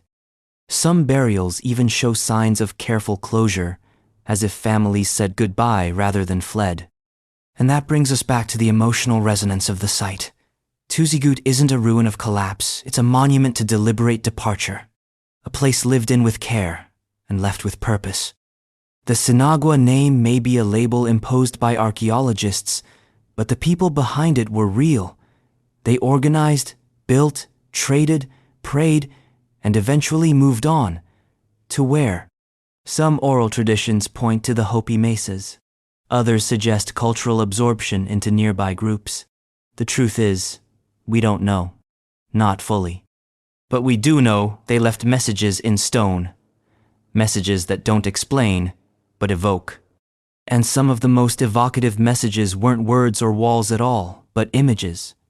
Painted, scratched, layered. High on canyon walls, deep in alcoves, scrawled across the desert in ways that defy easy translation. The next mystery speaks not in sentences, but in symbols. Symbols that stare back. Symbols that don't explain themselves. Palatki and Honanki rock art. Out in the red rock country west of Sedona, beyond the curated mysticism of crystal shops and vortex maps, there are cliffs that speak in silence. Palatki and Honanki, twin archaeological sites tucked into the weathered folds of Coconino sandstone. No billboards, no neon, just layers of time scrawled in ochre, charcoal, and scratches that never fade. These are not buildings. They're not towns or temples. They are walls used, reused, and reimagined for centuries. And on those walls, images. Animals, spirals, handprints, grids, sunbursts, zigzags, human forms with bird heads, deer with too many legs, shapes that could be maps or hallucinations or neither. Rock art, or, more precisely, the accumulation of rock art. At Palatki and Honanki, you're not looking at one single message from one single culture. You're looking at a palimpsest, a visual dialogue spanning 1,000 years. What was once sacred space for the Sinagua was likely sacred for those before them, Paleo-Indians, archaic hunter-gatherers, later Apache and Yavapai groups. The imagery stacks across generations, sometimes overlapping, sometimes carefully preserved. There's no standardization, no legend. Just time, pressure, and the unyielding question, what were they trying to say? That's the trouble with rock art. It endures, but it doesn't explain. Unlike pottery or architecture, which have utility and function, rock art is loaded with abstraction. It resists being reduced to economics or survival. These weren't doodles made in idle time. They required pigment, technique, and intention. Someone had to climb these cliffs, select a wall, and inscribe something meant to last longer than any house, which raises the obvious question, why? One theory, storytelling. Some panels may have encoded oral histories, myths, migration accounts, cosmologies, a way to mark time and place through image rather than language. Spirals might represent journeys, celestial paths, or simply the act of going inward. Handprints might be personal marks, ritual signatures, a literal stamp of presence. Some even speculate they marked clan territory or boundaries, but none of this can be confirmed. Another theory, shamanic experience. Some images, especially those that distort human and animal forms, suggest altered states of consciousness. The theory goes that shamans, under ritual trance, depicted visions, dreams, or spirit journeys on these cliffs. These weren't meant to be seen by everyone, only by initiates. In this reading, the rock becomes a veil between worlds. The art is not decorative, it's interdimensional. And then there's a third possibility, layered authorship. Maybe the meaning didn't stay constant. A spiral drawn in 700 CE might have meant something entirely different to a person adding to the same wall in 1200. Maybe the cliffs weren't about clarity, but continuity, a way to keep memory visible, even if the meaning was always evolving. But here's what's odd. For all the time we've spent studying these sites, measuring pigment chemistry, photographing under different wavelengths, even scanning for buried layers, we still can't read them. Not really. We can categorize, describe, compare, but translation, that remains elusive. Because these weren't meant for us. They were meant for the people who already knew the stories. The meanings weren't embedded in the paint, they were embedded in the community. Without the culture, the imagery is partial. It gestures toward meaning, but doesn't deliver it. It keeps the secret. Still, the placement of the panels is telling. Many are clustered near or within dwellings. At Honanki, the pictographs sit right beside masonry walls. At Palatki, the art is split between two areas, one dominated by Sinagua images, the other by earlier archaic designs. This separation might imply respect, a conscious effort not to overwrite the past. Or maybe a ritual evolution, a new story layered onto an old foundation. Either way, it suggests the cliffs themselves held memory. They weren't just convenient surfaces, they were collaborators in the act of remembering. And even now, they continue that role. Tourists stare at the images, archaeologists debate them, descendants revisit them. No one agrees on their meanings. And maybe that's the point. Palatki and Honanki are not puzzles to be solved. They're reminders that some forms of memory are designed to outlast explanation. That sometimes, the most important things aren't what we can translate but what we can't. Which brings us to another wall. This one not painted, but incised. A stone panel carefully engineered to track the sun itself. Not just a record of time, but a mechanism to measure it with light and shadow as its language. And just like the rock art, it speaks, but only to those who already know how to listen. V. Solar calendar panel. In a clearing near Beaver Creek, nestled between junipers and cottonwoods, there's a panel of rock that turns into a timepiece when the sun tells it to. No gears. No markings that scream calendar in any modern sense. Just a carefully carved surface, 1,000 years old, that comes to life at exactly the right moment. This is the V petroglyph site specifically, its solar calendar panel. At first glance, it looks like a dense cluster of incised symbols.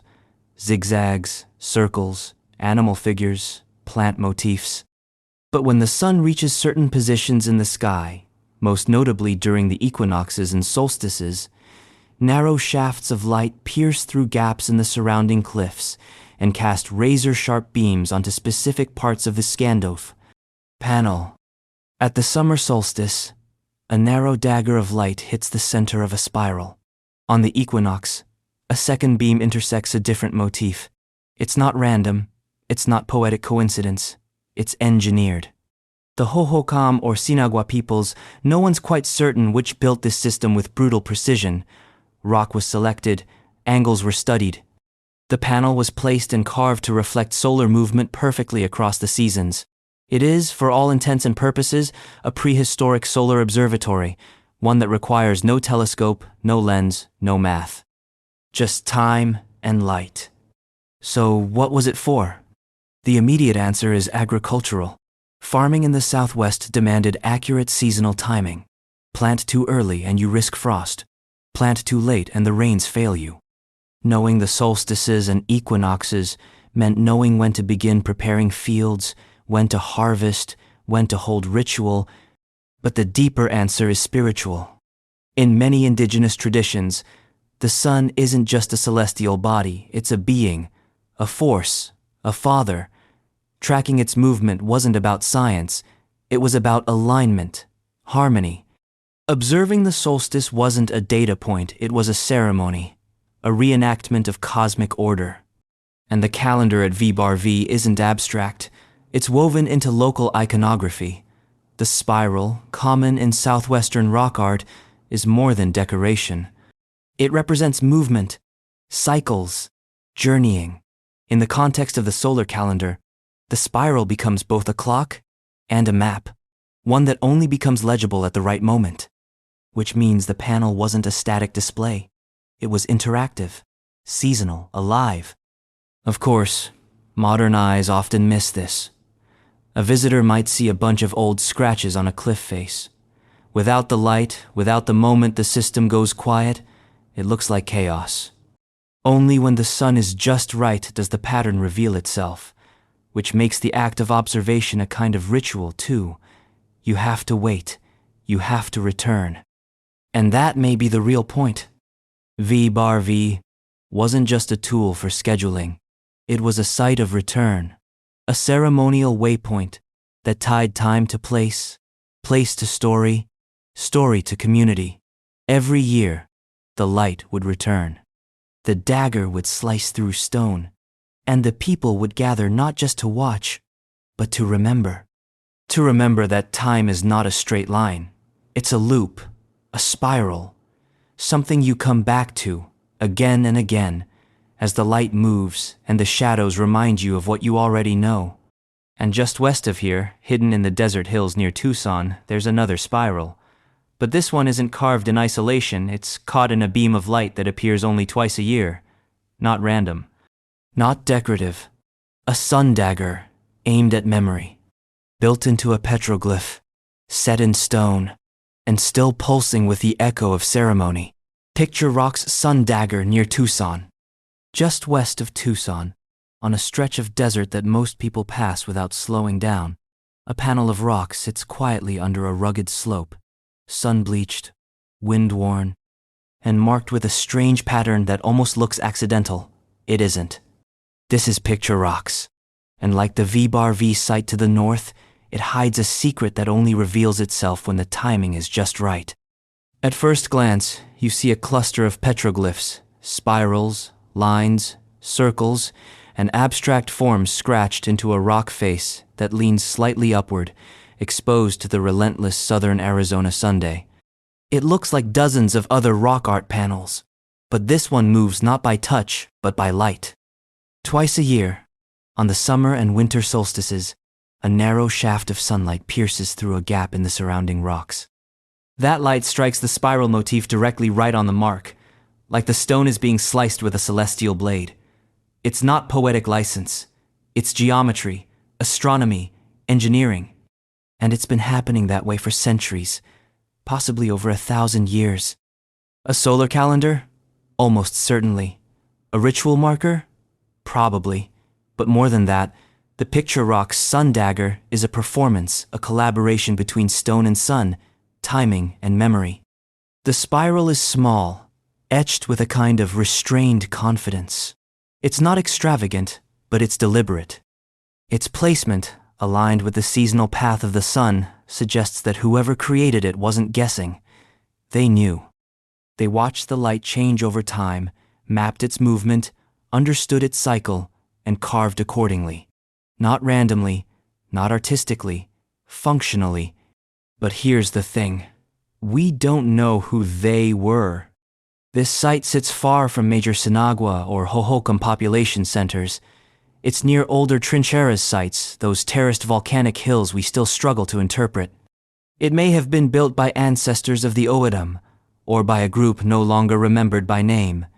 The imagery matches several regional traditions, but doesn't clearly belong to any one. It exists in a kind of cultural borderland, both physically and temporally. That ambiguity makes it even more compelling. Because like most rock art, the sun dagger doesn't explain itself.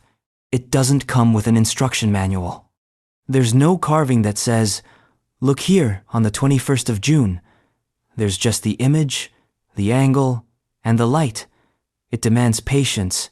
It requires return visits. It rewards observation. And it challenges modern assumptions. When archaeologists first studied the site, some dismissed the alignment as coincidence. After all, spirals are common. Rock gaps are everywhere. But after enough repeated observations, enough solstice mornings where the light hit exactly the same mark, doubt gave way to grudging admiration. This was no accident. It was architectural intention without architecture. A calendar you couldn't see unless you believed in the timing. What does that say about the people who made it? It suggests a worldview deeply tied to celestial rhythm. A culture that didn't just endure the desert, they studied it. They turned the sky into a measurement tool, and not just for farming. The solstices held spiritual weight. They marked the turning of the year, the return of the sun, the pivot point between life and decline. The Picture Rock's sun dagger wasn't about controlling time. It was about aligning with it. And that alignment may have stretched far beyond the panel itself. Nearby petroglyphs include anthropomorphic figures, animals, and what some believe to be fertility symbols. It's possible that ceremonies were held at this spot, rituals timed with the solar event, blending agriculture, spirituality, and community. But the details remain elusive. No permanent settlements sit right next to the panel. No platform mounds or ballcourts. This wasn't a town center. It was something quieter. A pilgrimage point, perhaps. A place where the initiated gathered not to live, but to remember. to mark a cosmic event the way others mark birthdays, not with celebration, but with significance. The spiral still catches light on the solstice, though few notice. Occasionally, a researcher or park ranger will make the early trek to witness it. And in that moment, brief, golden, perfect, the rock does what it was designed to do. It marks time, not by moving forward, but by returning. And just to the north, on a different kind of landscape, mesa top, open and oddly crowded, a far more dramatic shift in human settlement was playing out. Entire villages were lifted up, consolidated, reimagined. New structures, new politics, new patterns. And no one agrees exactly why it happened. Perry Mesa's rapid aggregation, Agua Fria National Monument. High above the canyon lands of central Arizona, Perry Mesa stretches like a forgotten stage, flat, scrubby, framed by cliffs, and scattered with ruins that shouldn't be there. Dozens of pueblos. Hundreds of rooms, fortified plazas, masonry walls, all seemingly built within a few generations, between the late 1200 seconds and early 1300 seconds CE. This wasn't slow, organic growth. It was a population boom, a migration wave, a coordinated build-out of new settlements in places that had been sparsely occupied, if at all, just a century earlier. And it's one of the most perplexing chapters in Arizona prehistory. Archaeologists call it aggregation, a dry term for something that was anything but. Around 1300 CE, people from multiple traditions, including Hohokam, Kayenta, and Mogollon, seem to have converged on Perry Mesa. They didn't trickle in. They arrived, settled, and started building fast. Villages like Pueblo La Plata, Coyote Wash, and Baby Canyon were constructed with a level of coordination and planning that suggests not just population growth, but intent. These weren't scattered farmsteads. They were complex, multi-room pueblos, often with defensive features and platform mounds, hallmarks of classic period hohokam architecture. So what were these people doing here? One possibility: refuge. The 13th and 14th centuries were hard across the Southwest. Climate instability, social unrest, resource depletion, pick your reason. Communities broke down, populations shifted. It's possible that Perry Mesa became a safe haven, a defensible highland removed from the political entanglements of the lowland canal systems. But the scale complicates that theory. These weren't scattered refugees. The construction was too uniform. The settlements were placed with too much thought. In many cases, they're intervisible, built so that smoke signals or lights could travel from village to village. That implies coordination, planning, a collective identity, even if forged on the fly. Another theory: this was a frontier experiment.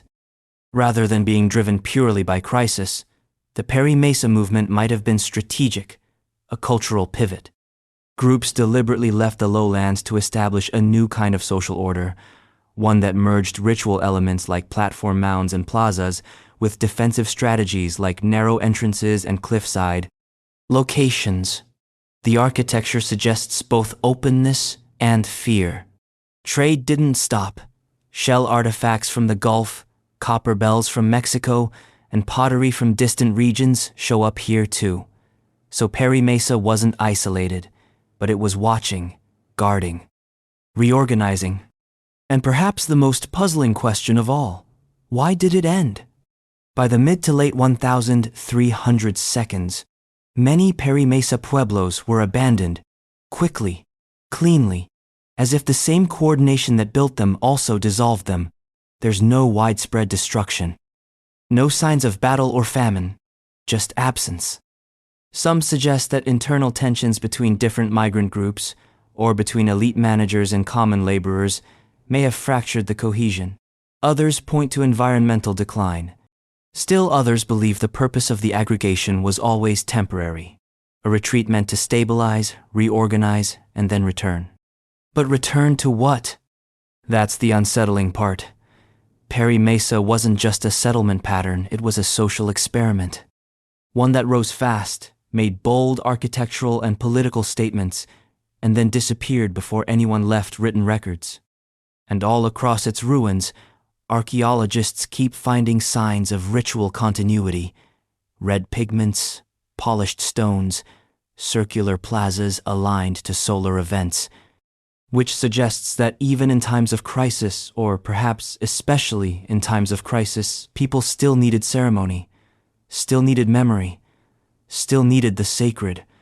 And just south of here, under the desert dust of Phoenix and Tucson, thousands of tiny artifacts begin to surface.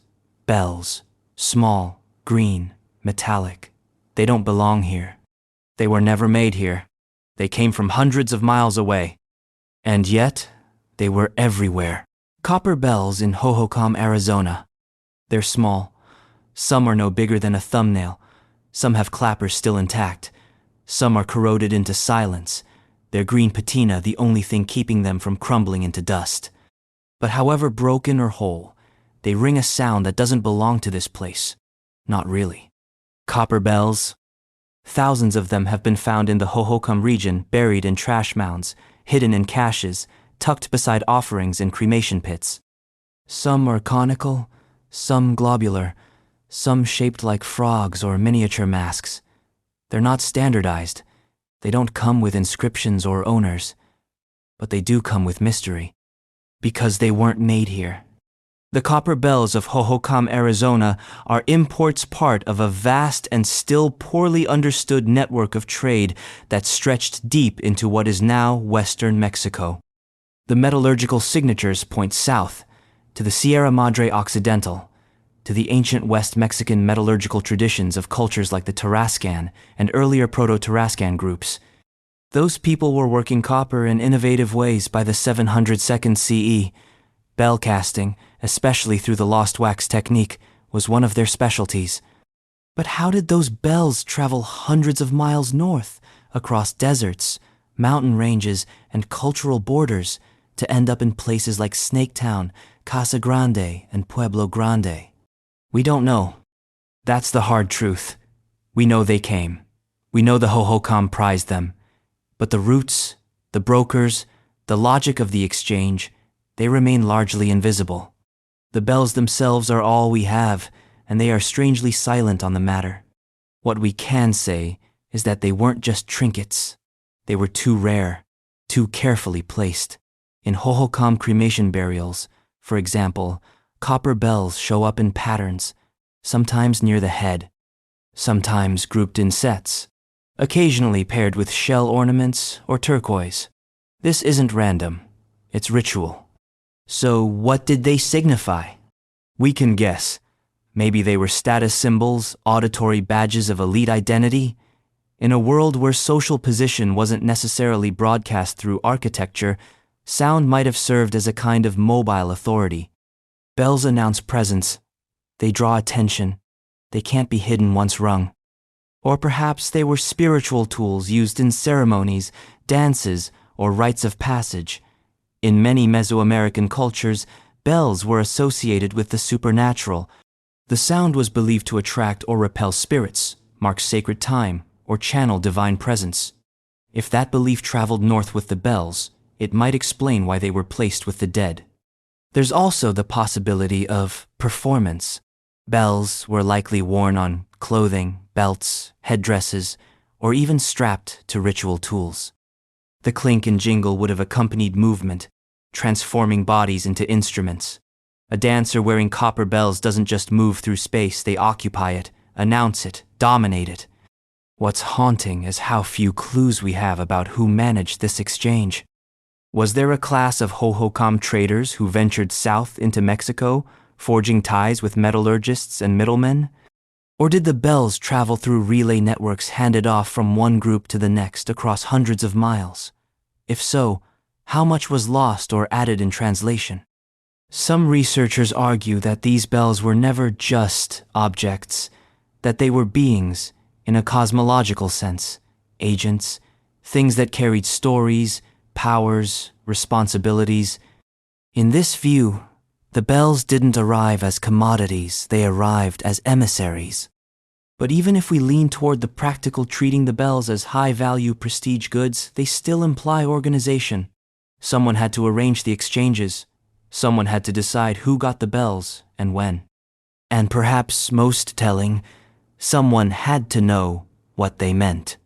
Today, we don't, which leaves the bells adrift in meaning. Stripped of their context, all we have are echoes physical, yes, but also emotional. A culture reaching far beyond its geographic range, bringing home the sound of somewhere else and ringing it into their own ceremonies. And when you start looking closer, you realize the bells weren't alone. In those same settlements, in the same graves, plazas, and production centers, you'll find another imported material, gleaming, iridescent, shaped into bracelets and beads. Shell, not from a nearby creek, but from a faraway sea.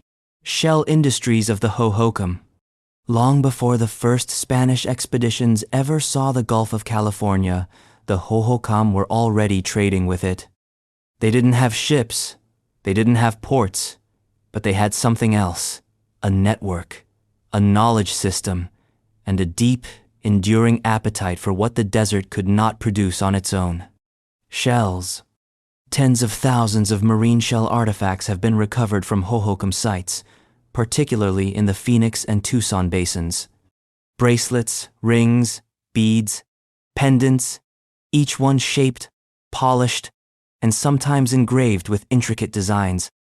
The shells themselves originated hundreds of miles away, dredged from the Gulf or Pacific coastlines and carried north, either raw or partially worked. The sheer volume of these artifacts is staggering. At Snaketown alone, archaeologists uncovered rooms that functioned as workshops, spaces devoted exclusively to shell production. There were grinding stones, polishing tools, and unfinished pieces, evidence of industry, not just hobby. But again, the mystery isn't just in the what, it's in the how. How did so many marine shells make their way inland? We don't have a single definitive answer.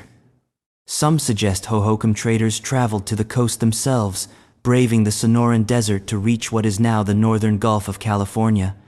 Others propose a chain of middlemen, desert groups like the Patayan and later O'odham acting as brokers, moving goods north and south through long-established exchange routes. But either way, the logistics are impressive. You don't casually carry bags of fragile shell through cactus forests and across baking plains. This required planning, protection, possibly ceremonial protocols. Shell wasn't just cargo, it was a promise. And once it arrived in the river valleys, it was transformed. The hohokam didn't merely collect shells, they made them into identity, into art, into social infrastructure. Some pieces were clearly decorative, worn on the wrist or neck. Others may have marked social roles, clan affiliations, or ceremonial duties. There's evidence that shell workshops were linked to specific households or kin groups, suggesting a kind of inherited craft specialization. You weren't just born into a family. You were born into a trade, a technique, a tradition, knowledge passed through calloused hands and never written down. Interestingly, many shell objects show signs of repair. This wasn't disposable jewelry. These pieces mattered. They were kept, maintained, handed down. The life of a shell ornament didn't end when it cracked, it was reborn. But perhaps the most fascinating layer is ritual. Certain shell types, especially spiny oyster, were associated with water, fertility, and the underworld in broader Mesoamerican belief systems. Their bright colors and marine origins made them symbolically powerful. Even the act of wearing shell was a statement, an assertion of cosmic alignment, of participation in cycles far larger than oneself. That symbolism seems to have crossed cultural borders. Hohokam rituals may have adopted and adapted shell-based meanings, turning coastal imports into desert sacraments. Some shell pieces are found in cremation pits or offering caches, placed with the dead or embedded in sacred contexts, which raises the unsettling thought. How many of these shells were worn by people who never saw the sea?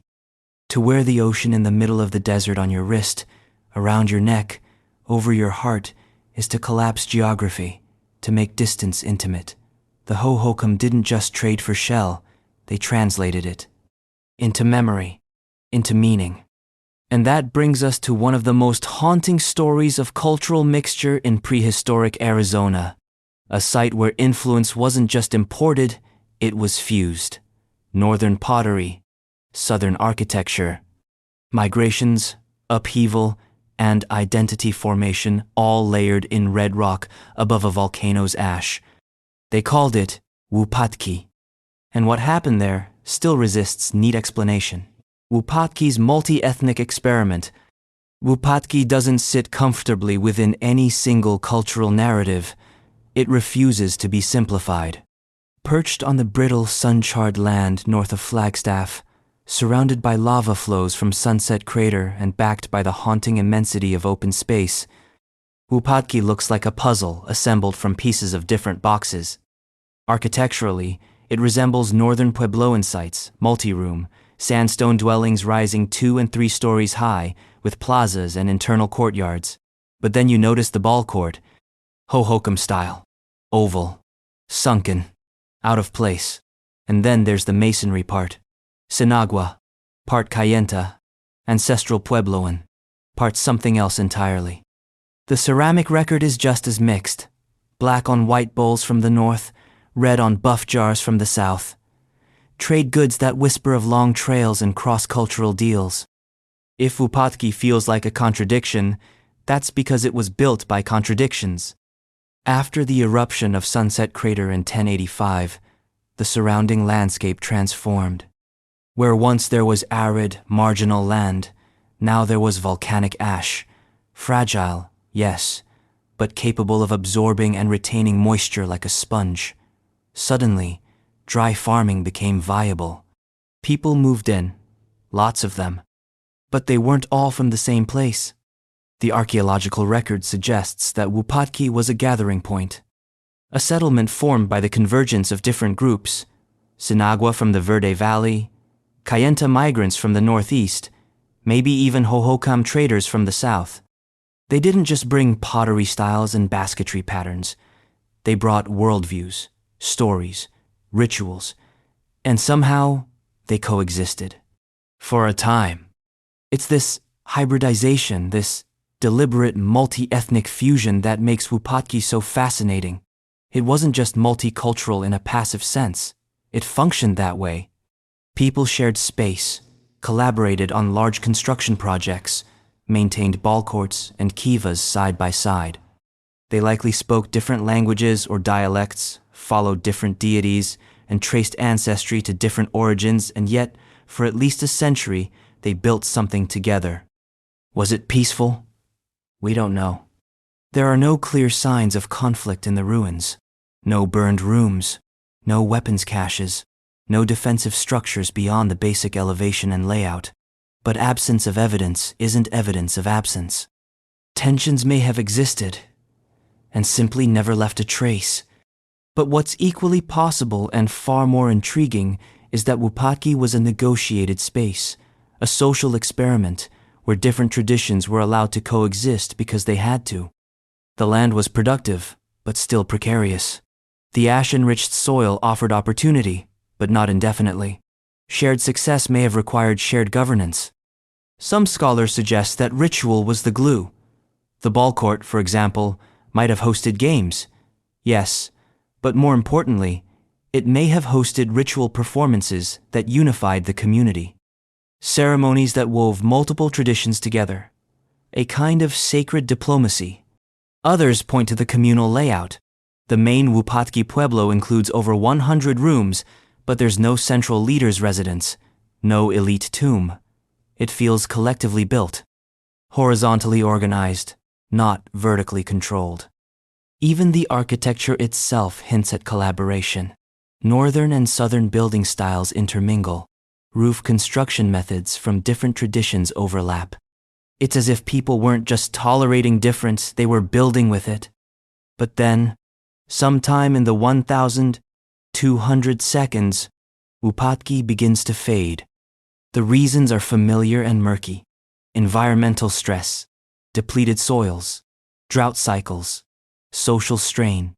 Or maybe the multi-ethnic model simply ran its course. The fusion that once gave Wupatki strength may have also made it fragile. Cultural synthesis is powerful, but it requires constant maintenance. When people left, they didn't destroy the place. They sealed rooms, swept floors.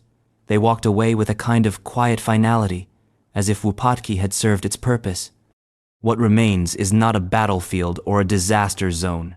It's a ghost of agreement, evidence that coexistence, for a time, worked. But it also left questions. What was the cost of compromise? What was lost in the merger of traditions? And what parts of Wupatki's identity were chosen versus what was inherited or imposed? Just beyond the edges of this now silent experiment lies another rock canvas, a place of petroglyphs so dense they bleed into one another, carved into stone with no captions, no breaks, no guides. Not a single message, but a crowd of them, overlapping, competing, coexisting, much like Wupatki itself. Newspaper rock, petrified forest. In the badlands of the petrified forest, where fossilized logs lie like broken bones of some ancient wooden giant, there is a cliff face that doesn't belong to the past so much as it contains it. A dark basalt boulder, broad and low, peppered with more than 650 petroglyphs, some delicate, some deep, some wildly illegible. This is newspaper rock. And no, it's not the only one in the Southwest, but it might be the loudest. Because standing in front of it feels like eavesdropping, not on one conversation, but on centuries of overlapping ones. The name comes from early observers who thought the petroglyphs looked like columns of print, and in a way, they do. Rows of symbols packed tightly together, animals, spirals, humanoid figures, grids, hands, lightning bolts, circles with radiating lines. Some of the carvings are faint and nearly lost. Others have been refreshed, recarved, possibly generations later. It's a visual palimpsest, like graffiti in layers, but with reverence. So what is it? A record? A ritual wall? A community bulletin board? No one agrees, but the density is staggering. You don't carve this many glyphs in one place unless it matters. Not just the content, but the location. Positioned along what was likely a major prehistoric travel corridor, Newspaper Rock may have served as a landmark, a gathering point, a message hub for passing groups. Imagine generations of travelers, traders, hunters, migrants stopping here, pausing to leave a mark, some repeating old symbols, others adding new ones, maybe some erasing and replacing, and maybe, just maybe, it wasn't about the symbols themselves, but the act of carving, participation as significance. This wasn't a sacred sanctuary or a ceremonial temple. It was public, exposed, meant to be seen. But that doesn't make it any less sacred. In many cultures, visibility is sanctity. The open sky, the communal wall, the shared symbol, all part of ritual time and space. Yet the symbols themselves defy translation. Without written language, we're left to interpret. A zigzag could be water, or a snake, or a pathway, or a metaphor. A handprint might be, I was here, or this is mine, or I protect this. Without context, meaning becomes fluid. But patterns do emerge. Clusters of similar glyphs appear across different petroglyph sites in the region, suggesting shared symbolic systems, visual vocabularies that spread and morphed over time. Some motifs show up hundreds of miles away. Were these symbols of trade affiliations? Clan markers? Ritual codes? We don't know. And that's the point. Newspaper Rock is less like a newspaper and more like a social media feed. Layered, chaotic, sometimes contradictory. It wasn't curated, it was accumulated, which means it doesn't offer a single message. It offers presence. Presence that refuses to resolve itself into a tidy narrative. What's clear is that people returned here, often. The petroglyphs span centuries. Some may be more than 2,000 years old, others just a few hundred. This wasn't a one-time thing. It was ongoing. And then, like so many places, it stopped. The markings end, the stories pause, the traffic slows, but the rock remains. Today, visitors photograph the glyphs and post them online, adding yet another layer of image over image. The symbols still circulate, but no longer in stone. And while archaeologists catalog every line, trace every groove, what they can't do is answer the question that lingers after every visit. Who carved this one? And why? Because the marks are permanent, but the hands that made them are gone. And just beyond the horizon, etched not in rock but in the very ground, an even stranger form of expression sprawls across the desert. Massive figures, snakes, fishermen, giants scraped into the desert pavement, visible only from the sky. They weren't made to be seen up close, which might be the most mysterious message of all. Lower Colorado River geoglyphs in western Arizona, for example, Bouse fisherman, Parker snake. To see them, you have to look from above. Not a foot above, not a rooftop, but sky-high helicopter height, satellite altitude, drone-enabled distance, because these figures were never meant for the casual walker. They're not wall art or carvings tucked in cliffs. They're geoglyphs, massive images etched directly into the desert pavement, so large they vanish when you stand too close. And they stretch across the lower Colorado River corridor like whispers only the sky can hear. The Bouse fisherman, the Parker snake, the quartzite giant. Strange names for stranger creations, most of them formed by removing the dark, oxidized rocks from the desert surface to reveal the lighter soil beneath, a technique known as intaglio. The result? Negative space figures spanning dozens or even hundreds of feet, stylized humans, serpentine creatures, spirals, grids. Some are abstract, some are strikingly specific. All are nearly impossible to date. That's the first mystery. Without organic material embedded in the designs, carbon dating is out. These figures were carved into the ground, not built up. No bones, no baskets, no pottery shards tucked into the lines. And while some nearby features have been dated, the geoglyphs themselves remain floating in time. Are they 500 years old? 1,000? 2,000? We don't know, and for some researchers, that ambiguity feels intentional. Their placement is equally curious. Most geoglyphs in the region sit on mesas or flats, just above dry washes, not hidden, but not immediately visible either. You can walk right over one and see nothing but rocks. It takes height and distance to read the full image, which begs a disturbing question. Who were they made for? These are not ego statements. No names carved into the sand, no monuments to rulers or battles. They're symbolic, often surreal. Take the Bouse fisherman, for example, a humanoid figure with outstretched arms holding what seems to be a net or line. Was this a cultural hero, a fertility symbol, a celestial being, or something else entirely? The Parker snake is even more cryptic, a massive serpent winding across the desert, its form broken by time and erosion, but still unmistakable. Snakes appear across many southwestern traditions as rainbringers, as underworld messengers, as cosmic forces. But to carve one the size of a football field, that's not just devotion. That's an act of public imagination on a geologic scale. Who made these? Some have tried to connect them to Yuman-speaking tribes of the region, like the Mojave or Quechan, whose oral traditions mention great spirit beings and ancestral journeys across the land. But the tribes themselves often treat the figures with caution. Some say they were here before the people came. Others say they were made by ancestors, but the meanings were never meant to be fixed. That ambiguity is telling. Unlike petroglyphs or pictographs, geoglyphs aren't easily explained through cultural continuity.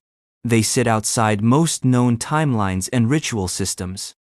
Their scale makes them functionally invisible from the ground, yet they aren't positioned for obvious celestial alignments either, not like the sun daggers or solstice spirals. They resist every convenient category, and yet they endure. Despite flash floods, ATV tracks, and the brutal indifference of the desert, these images persist, delicate in material, stubborn in presence. Some are being preserved now, fenced off, mapped, scanned with LiDAR and drones. But that technological effort only emphasizes the strangeness. We need machines to see what ancient people made by hand. And perhaps that's the real story. These figures were messages, but not for the groundbound.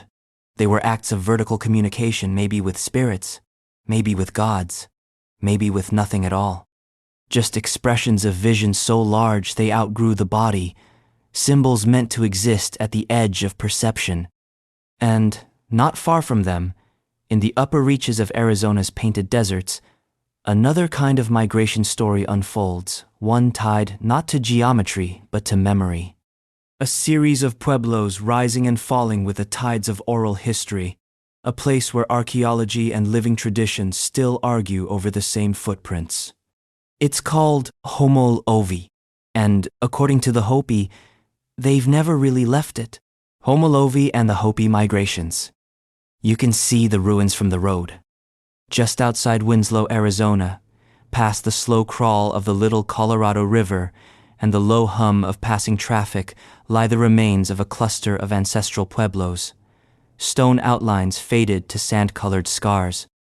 Roofs long gone, walls kneeling under centuries of sun and silence. This is Homolovi, or more accurately, the Homolovi settlements, plural. A constellation of sites, at least 7 major pueblos scattered across a floodplain that seems, at first, like an unlikely place for permanence. But the Hopi don't see them as ruins, they see them as footprints. And this changes everything. Because to archaeologists, Homolovi is a site complex occupied between roughly 1,250 and 1,400 CE. It was part of the so-called Western Pueblo tradition, an outgrowth of Kayenta and Sinagua migrations. It was a node in a broader cultural network that stretched across the Four Corners, into the Mogollon Rim, and deep into the deserts of central Arizona. But to the Hopi, Homolovi is not an archaeological debate. It's a chapter in their migration story. According to Hopi oral tradition, their ancestors emerged from the underworld and began a long, sacred journey across the land. This journey was not random. It was purposeful, a pilgrimage to learn, to balance, to prepare. Along the way, they built villages, stayed for a time, then moved on. These places weren't abandoned, they were completed. Homolovi was one of those places. Archaeologically, it's rich. The largest of the sites, Homolovi II, contained over 1,200 rooms, a great kiva, multiple plazas, and extensive evidence of cotton farming. Pottery types are diverse, reflecting both local traditions and far-reaching trade. Jedido yellow ware from the north, Salado polychrome from the south, and utility wares from everywhere in between. There's also evidence of ritual continuity, rock art, ceremonial architecture, even the orientation of the rooms. These aren't random. They follow patterns that align with Hopi cosmology, even if the archaeologists didn't agree on that at first. And therein lies the tension. For decades, researchers treated the Homolovi sites as mysterious nodes of prehistoric occupation. Only recently have archaeologists and Hopi elders begun to collaborate more deeply, matching oral traditions with excavation layers, aligning ceremonial histories with architectural features. The result? A slow, sometimes reluctant reframing. Homolovi is not just a place where people once lived, it's a place where people returned and still return. Hopi clans visit the ruins, not as tourists, as descendants. Some perform rituals. Some simply observe. Some say nothing at all. Because for them, the story never ended. The migration didn't stop. It simply continued elsewhere. But if you zoom out, the timing is uncanny. Homolovi rose in a period of migration, instability, and drought. The 13th and 14th centuries were volatile across the Southwest. Societies were fragmenting. New coalitions were forming. The Homolovi cluster may have been one such coalition, a synthesis of people seeking refuge, meaning, or both. And just as quickly as it grew, it was gone. By the late 1300 seconds, the pueblos were empty. There's no mass destruction, no signs of siege, just doors closed, rooms cleaned, ceremonies performed, perhaps for the last time. And then, departure. To where? To the Hopi mesas. To the high, dry ridges of northern Arizona, where Hopi villages still stand some of the oldest continuously inhabited communities in North America. And to them, Homolovi is not a detour. It's a waypoint, a lesson, a place of becoming. What archaeologists once called abandonment, the Hopi might call fulfillment. And in a canyon just west of here, another set of stories unfolds etched in stone, layered in time, shifting in style, a different kind of text. One that stretches from ancestral Puebloan hands to Diné voices, marked not in paragraphs, but in panels. A library with no doors, just walls. Walnut Canyon's brief fluorescence and abandonment. Carved into the steep limestone cliffs east of Flagstaff, Walnut Canyon snakes through the high desert like a forgotten incision, narrow, quiet, and unexpectedly vertical. At first glance, it looks like a place shaped only by wind and time, a landscape designed to keep people out. But then the sun hits just right, and the alcoves reveal themselves small rooms, tucked under overhangs, row after row of stone dwellings that cling to the cliffside like fossilized memories. These are the Sinagua cliff dwellings of Walnut Canyon, and they shouldn't be here. Not because they're poorly built, they're not. The masonry is dry stacked with precision. The alcoves were selected for their solar exposure and weather protection. The rooms are narrow but functional, suited for warmth in winter and shade in summer. No, they shouldn't be here because they weren't meant to last. Walnut Canyon was never a permanent city. It was a moment. A brief, complex pause in a much larger story. And that's what makes it so haunting. The Sinagua occupied Walnut Canyon for roughly 125 years from around 1125 to 1250 CE. That's it. A blink, archaeologically speaking. A century and a quarter of habitation, followed by silence. The rooms were built, filled, used, repaired. Then they were emptied, sealed, and left behind. Not destroyed, not burned. Just vacated. Why? That's the enduring question. But first, the setting. Walnut Canyon isn't hospitable. The terrain is steep, the soil rocky, the water seasonal.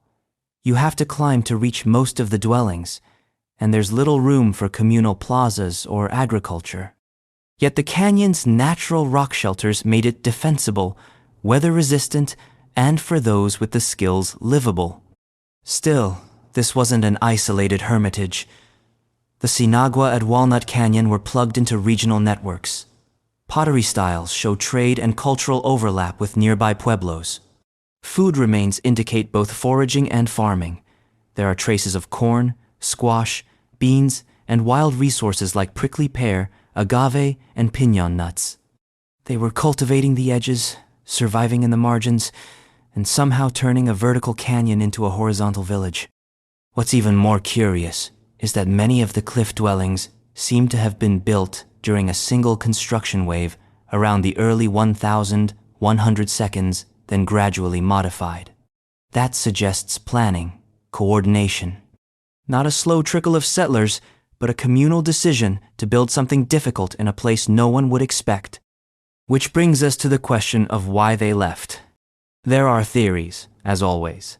Drought is the popular one. The mid-13th century saw significant climatic stress in the southwest. Tree ring data shows reduced precipitation. Crops would have failed. Water in the canyon may have dried up, but Walnut Canyon's inhabitants were resilient. They had lived through lean years before. So maybe the issue wasn't water. Maybe it was social. Archaeological evidence suggests that other Sinagua settlements, like those near Sunset Crater and in the Verde Valley, were undergoing transformations around the same time. New trade patterns, shifting alliances, changing ritual systems.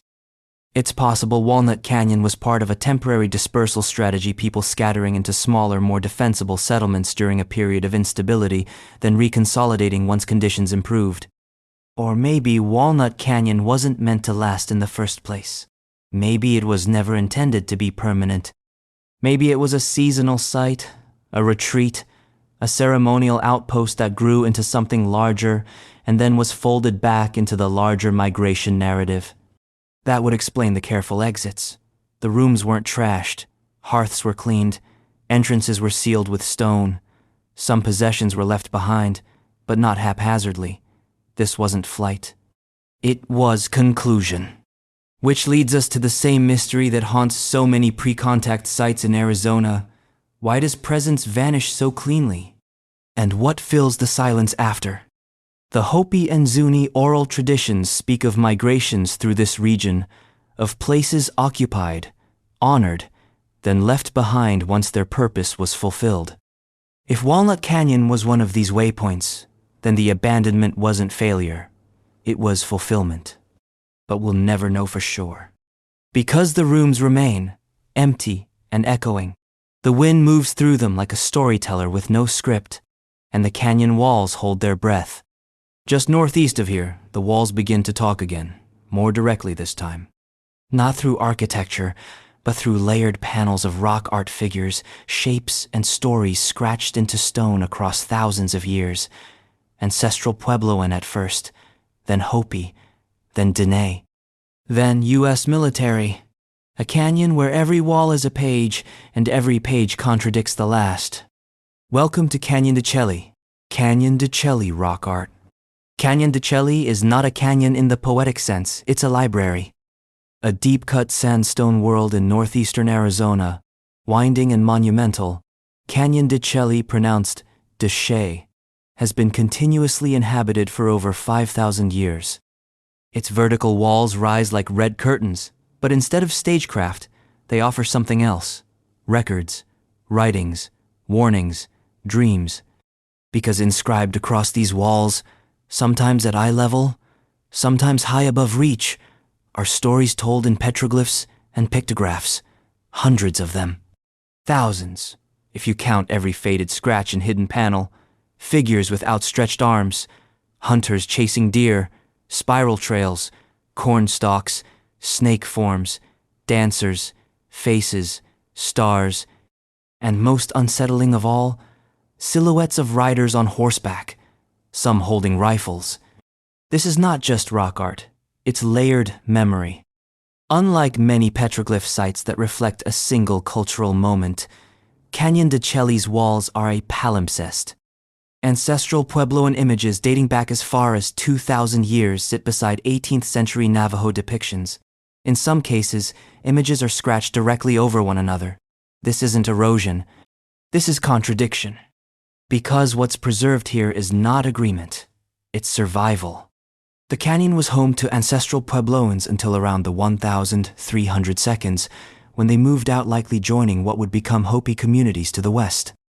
Their presence remains in the form of cliff dwellings, granaries, and high-altitude petroglyphs accessible only by rope or determination. Centuries later, the Dene, Navajo, moved in, bringing with them an entirely different worldview. They farmed the canyon floor, herded sheep, and added their own symbols to the walls. Some were ceremonial. Others were records of raids, of alliances, of colonizers arriving with steel and flags. And so the canyon became a conversation. Not a friendly one, not always legible, but a dialogue nonetheless between cultures, generations, interpretations.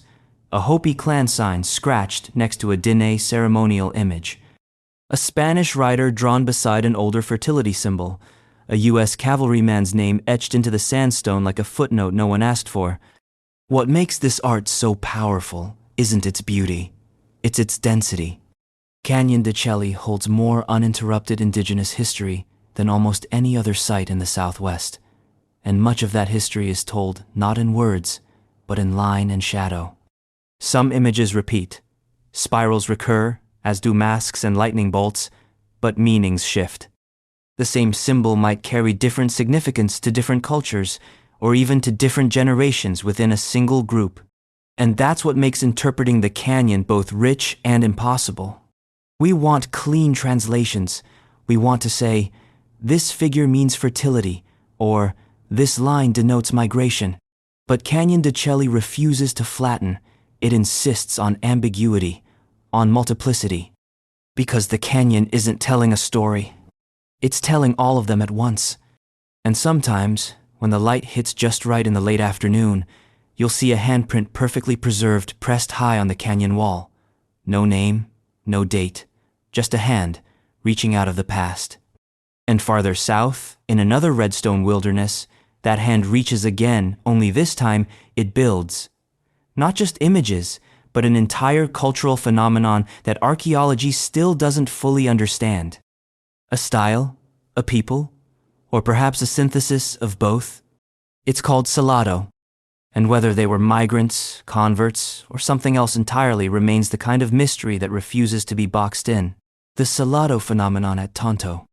On a ridge above the Salt River, tucked into the folds of Tonto National Monument, lie two massive cliff dwellings, upper and lower. Carved into the sheer face of the rock like an afterthought by a civilization that knew better than to leave its homes on the flatlands, these pueblos look like the kind of place you'd go to escape something. Or to preserve something. Or maybe both. They belong to what archaeologists call the Salado phenomenon, a term as vague as it is necessary. Because it's not clear whether the Salado were a distinct people, a religious ideology, a migration response, or a social coalition. What we do know is this. Around 1275 CE, something shifted. Tonto Basin, previously home to classic period hohokam villages and earlier local groups, suddenly began to change. New architectural styles appeared. New ceramics painted with bold black-on-white designs, sometimes accented in red, replaced older forms. Burials changed. Iconography changed. Even foodways shifted subtly. And it all seemed to coalesce into this ambiguous but deeply influential Salado identity. But identity implies intention, and that's where the mystery begins. The cliff dwellings at Tonto aren't small. The upper ruin alone contains over 40 rooms built of stone and adobe, with high walls, ventilated storage spaces, and signs of long-term occupation. They were constructed with care and clearly built to last, but they weren't just functional. They were symbolic, elevated, strategic. From the high vantage point of the upper ruin, residents could see the entire basin below, the Salt River winding in lazy arcs, agricultural plots now gone once clustered along its banks, trade routes stretching east and west, up into the Sierra Ancas and down into the deserts beyond. And yet, despite the scale, these dwellings weren't isolated fortresses. They were connected, part of a regional pattern. Dozens of similar structures appeared across central and southern Arizona during this same era. Salado in material culture, but diverse in form and location. Some were cliff dwellings, others were valley pueblos. The unifying thread wasn't architecture, it was ideology. And we still don't know what that ideology was.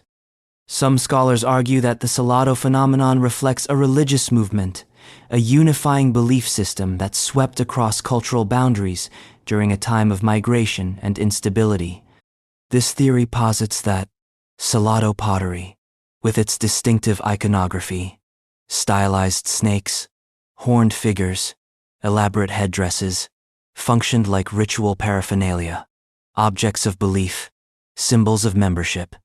Others view Salado as a political solution, a coalition forged through necessity. During the late 1200 seconds and early 1300 seconds, the American Southwest was in flux. Droughts, population shifts, cultural breakdowns. The hohokam world was fragmenting. The ancestral Puebloans were migrating. In this interpretation, Salado wasn't a culture. It was a response, a shared toolkit for surviving the collapse. And then there's the migration model. In this view, Salado represents the blending of local populations with incoming groups, particularly Kayenta migrants from the north. The Kayenta, fleeing drought and conflict, may have carried with them both new rituals and new artistic styles. When they settled in areas like Tonto Basin, they merged their practices with those of local hohokam communities. The result? Salado. It's an elegant theory, and like all elegant theories, it's probably incomplete. Because the people who lived in Tonto's cliff dwellings weren't writing ethnographies. They weren't labeling themselves Salado. They were living, growing corn, making pots, raising families, honoring the dead, and then, sometime around 1450, they left. As with so many places in the Southwest, the departure wasn't violent. Rooms were cleaned, fires were put out, burials were undisturbed. People didn't vanish, they moved on. To where? Some oral traditions suggest they joined Hopi, Zuni, or O'odham lineages. Others became invisible to archaeology, absorbed into new cultural blends. But what they left behind, a sudden explosion of new forms, followed by silence, still puzzles researchers. It's like catching only the middle chapter of a book, with the first and last pages torn out. And just beyond Tonto, at another Salado settlement above a small creek in Globe, Arizona, a larger community once stood, a pueblo complex with its own unique rhythm, one where social organization wasn't built around cliff faces, but around corridors, courtyards, and careful planning. It's called Besh ba gowa, and its silence feels deliberate. Besh ba gowa's social order. In the shadow of Pinal Mountain, on a rocky rise above Pinal Creek, sits one of Arizona's most fully excavated and reconstructed prehistoric pueblos, Besh ba gowa. The name, borrowed from a Western Apache term meaning place of metal, is an anachronism. The people who built this settlement had nothing to do with metal and everything to do with survival, community, and mystery. This was a Salado site, one of the largest known.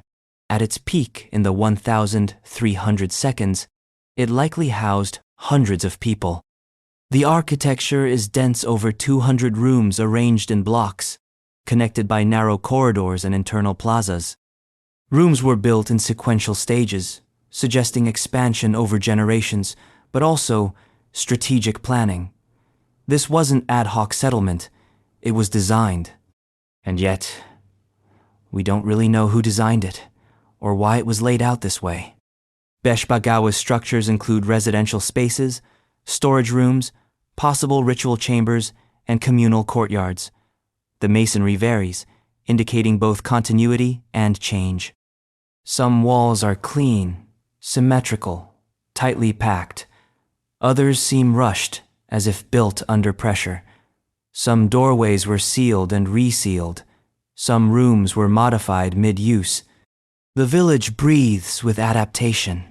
One theory holds that this variation reflects social hierarchy, that certain families or clans held more influence, had better rooms built first.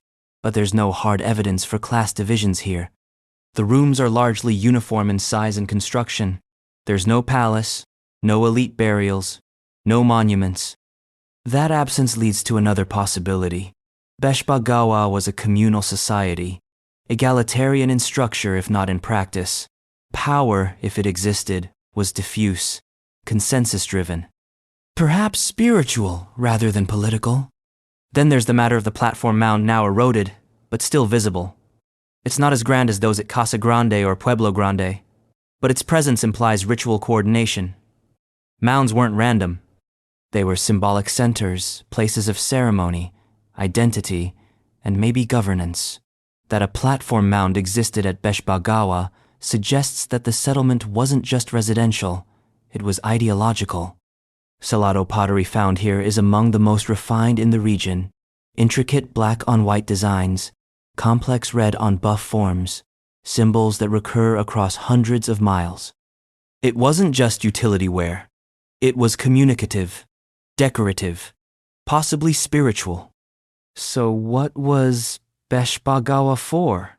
Some see it as a central node in the Salado network, a regional capital of sorts, linking outlying communities via trade and ceremony. Others argue it was a sanctuary, a safe zone during a period of instability, a place people came to not because it was the strongest, but because it was the most stable. Its location supports that. Tucked into a side valley, with reliable water and arable land, it would have been secure, but not isolated, a place where culture could take root, even as the world shifted. But like the Salado phenomenon itself, Besh gowa fades. By the mid-1400 seconds, the rooms were empty. The platform mound abandoned, not destroyed, not conquered, just done. The pattern is familiar by now. A vibrant, hybrid culture surges into visibility, organizes itself, thrives for a century, then dissolves. No war, no famine, just disappearance. A cultural sunset without a single cloud. What did they leave behind? Walls, pots, rooms that echo, ceramics that defy categorization, and an archaeological riddle that no reconstruction can fully solve. And in the rugged cliffs not far to the north, another group had also built homes in impossible places, cliffside dwellings so remote and precarious they seem more defensive than domestic. Who built them is unclear. Why they chose such vertiginous perches is even less so. It's called the Sierra Ancha, and it feels like a fortress built by ghosts. Sierra Ancha cliff dwellings, Roosevelt, 3-3. High above Arizona's Salt River Canyon, on steep cliffs so unforgiving they seem allergic to human presence, sit the remains of dozens of ancient structures. Tucked under overhangs, clinging to ledges, balanced on shelves where the only flat surface is whatever stone you cut yourself, these are the Sierra Ancha cliff dwellings. Specifically, the complex known in archaeological shorthand as Roosevelt 3-3. The name is bureaucratic. The site is anything but.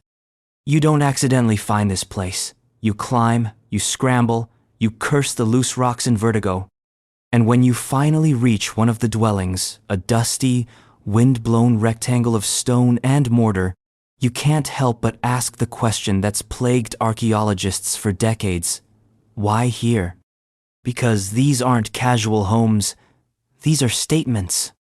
The Sierra Ancha dwellings appear to have been built around AD 12, 1350, during a time when much of the American Southwest was undergoing climatic instability, population movement, and social upheaval.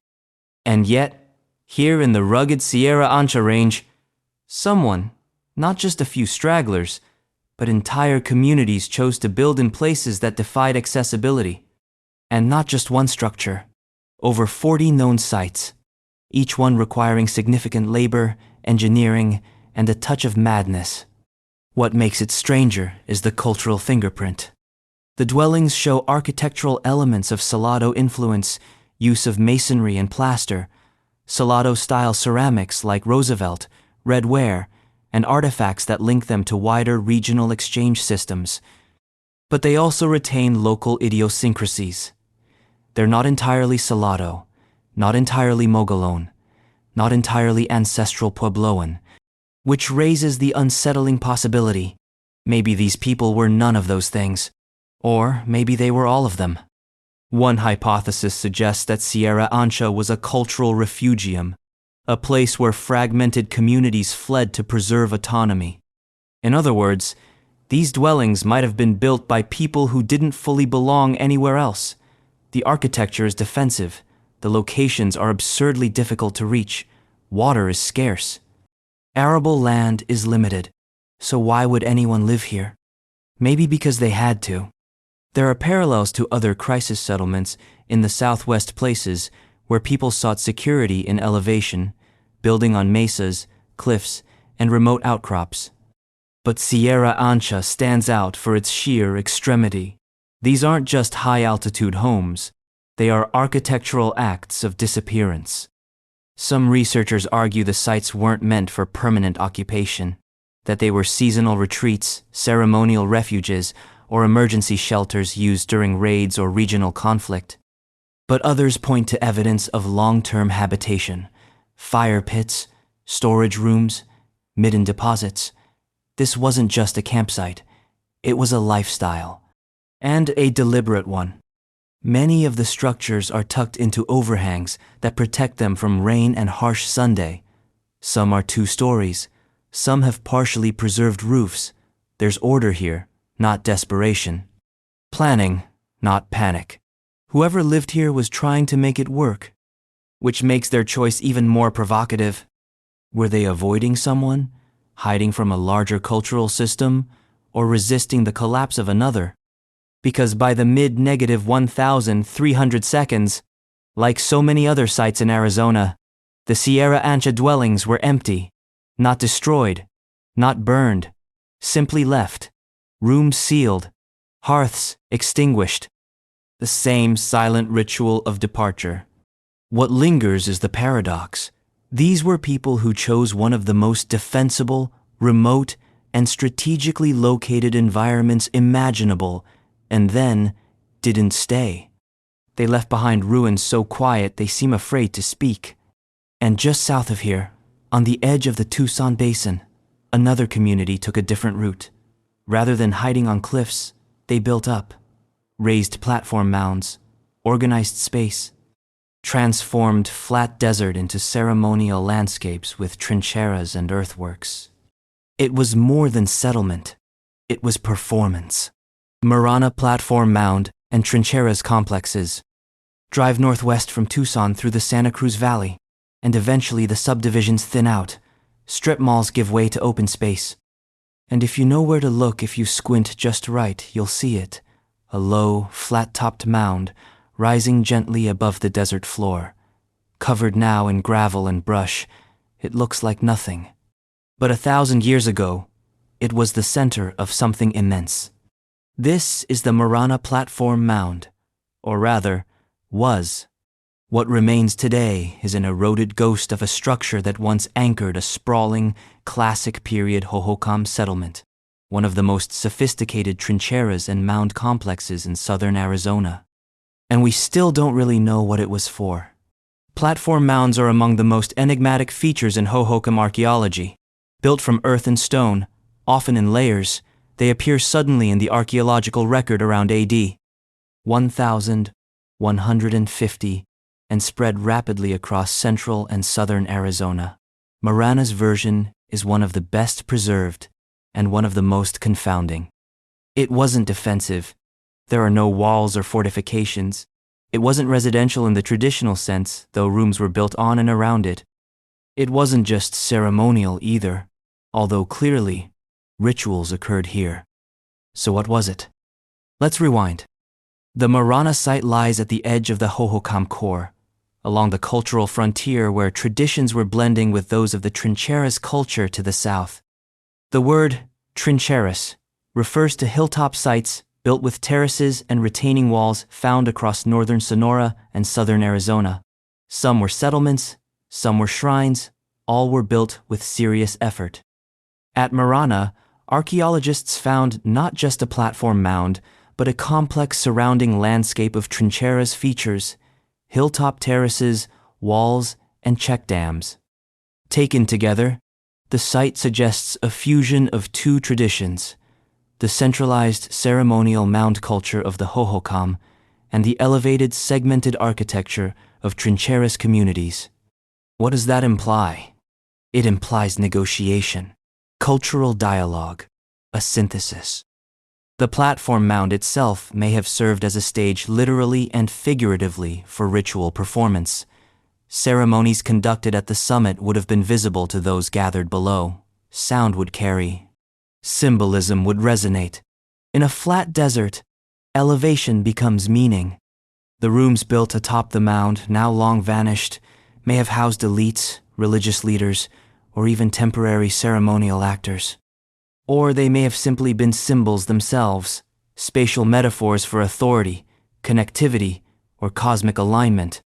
What complicates matters is how little we know about the people who built it. The classic period Hohokam world c11, 501450 CE, was marked by increasing social complexity, regional specialization, and then unraveling. Sites like Morirana emerged during this surge in organization, only to fade within a few generations. When they vanish, they do so quietly. No mass burials, no signs of conflict, just abandonment. Some argue that platform mounds reflect attempts to centralize authority, that they were tools of hierarchy, used to elevate certain individuals or ideologies above others. But if so, it didn't last. Whatever power was built on that mound, it didn't survive the 1,400 seconds. Others propose a different model, that mounds were collaborative spaces, ritual platforms used seasonally by multiple communities, temporary unities, places where cultural boundaries blurred. In this view, Morirana wasn't a kingdom, it was a congregation. Either way, what remains is ambiguous.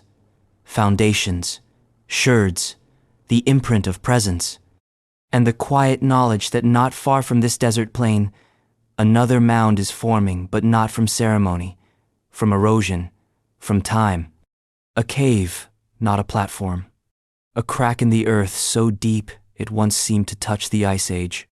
Ventana Cave, where time itself may have been the only permanent resident.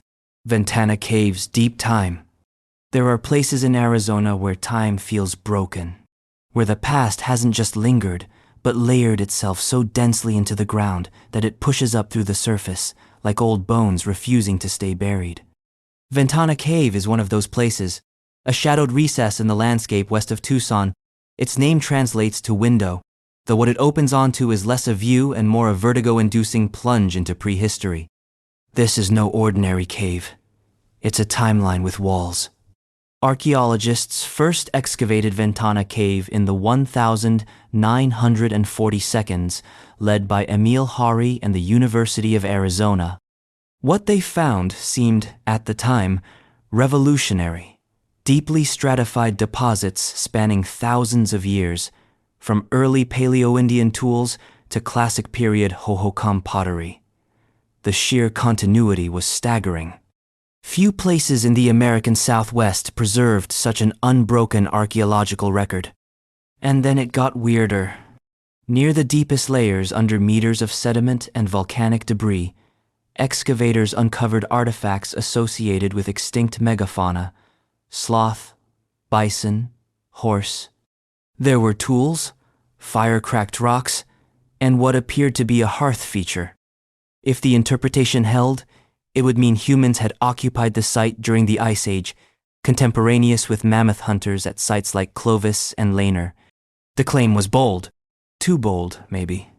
Critics quickly pointed to issues with stratigraphy. Was the site as neatly layered as Hari had believed? Could materials from later periods have been washed downward by erosion or rodent burrowing? Were the animal bones truly butchered by humans, or simply jumbled in by time and chance? Even today, the debate lingers. Some radiocarbon dates suggest early human use, others complicate the picture. Reanalyses of the faunal remains have cast doubt on the direct association between artifacts and extinct species. What remains is not a conclusion, but a riddle.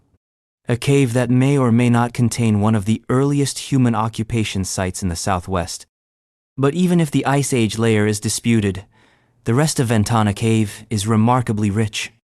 Above the controversial base layers lies a record of shifting human lifeways. Archaic period foragers leaving behind projectile points and grinding stones.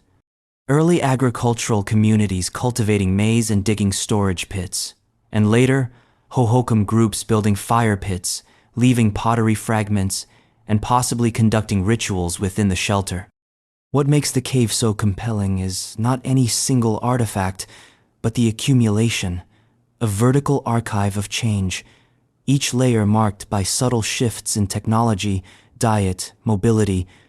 A people who came and went and came again, not once, not twice, but continuously, for thousands of years. Why? Why this cave?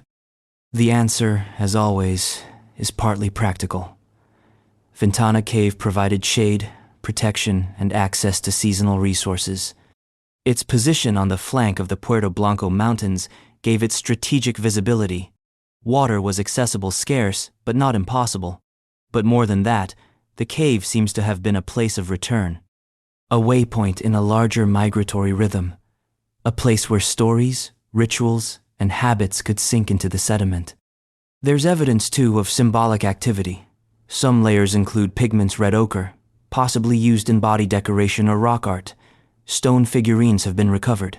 Ritual caches. Burned offerings. The line between domestic and sacred, once again, blurs.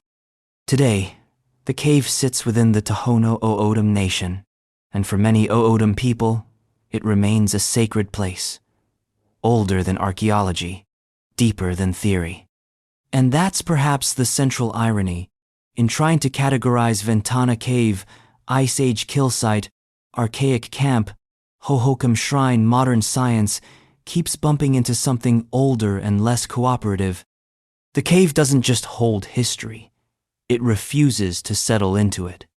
And, speaking of unsettled, just a few 100 miles southeast, buried beneath the cracked soils of a dry riverbed, archaeologists once unearthed something stranger still. A mammoth, speared, cut, cleanly killed. And not by accident. A Clovis site. An Ice Age crime scene. Welcome to Naco Mammoth Kill. In 1951, near the dusty outskirts of Naco, Arizona so close to the Mexican border, you could throw a stone and hit international ambiguity. A bulldozer operator, moving earth for a construction project, unearthed something prehistoric. At first, it was just a bone, then more, then flint points, then something unmistakable, the fossilized remains of a Colombian mammoth, with a spear point still lodged in its rib. Cue the ancient forensic file. The Naco Mammoth Kill Site, as it came to be known, would become one of the earliest and most iconic Clovis-era discoveries in the American Southwest. And like all good Clovis stories, it's part science, part speculation, and part primal unease. First, the facts. The bones belong to a single adult mammoth, likely a female, partially disarticulated and embedded in what had once been a low floodplain. Near the remains, archaeologists found 8 Clovis projectile points, classic fluted forms, masterfully napped, deadly in intent. Their placement was not random.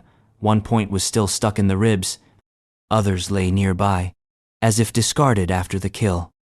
This wasn't scavenging. This was hunting, which is where the unease creeps in. Because the Clovis people who existed roughly 13,000 years ago were not supposed to be this capable. Not yet. Not in this way.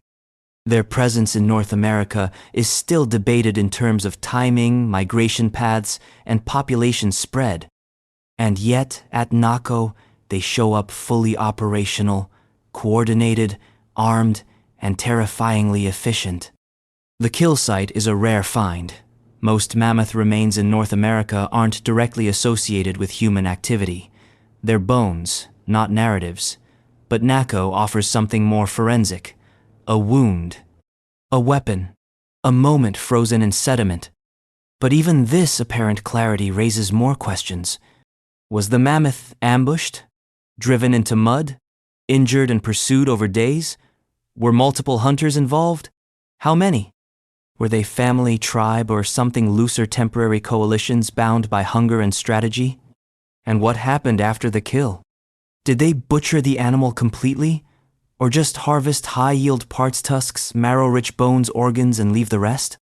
Some evidence suggests the carcass was partially processed, but not fully stripped. Was that due to haste, danger, ritual, or something more chilling, scarcity? If mammoths were already in decline by this point, as some paleoecologists argue, then Naco might not have been a regular occurrence. It might have been an event, a high-stakes pursuit of a vanishing species, a final triumph, or an act of desperation. Either way, the Clovis points tell a clear story.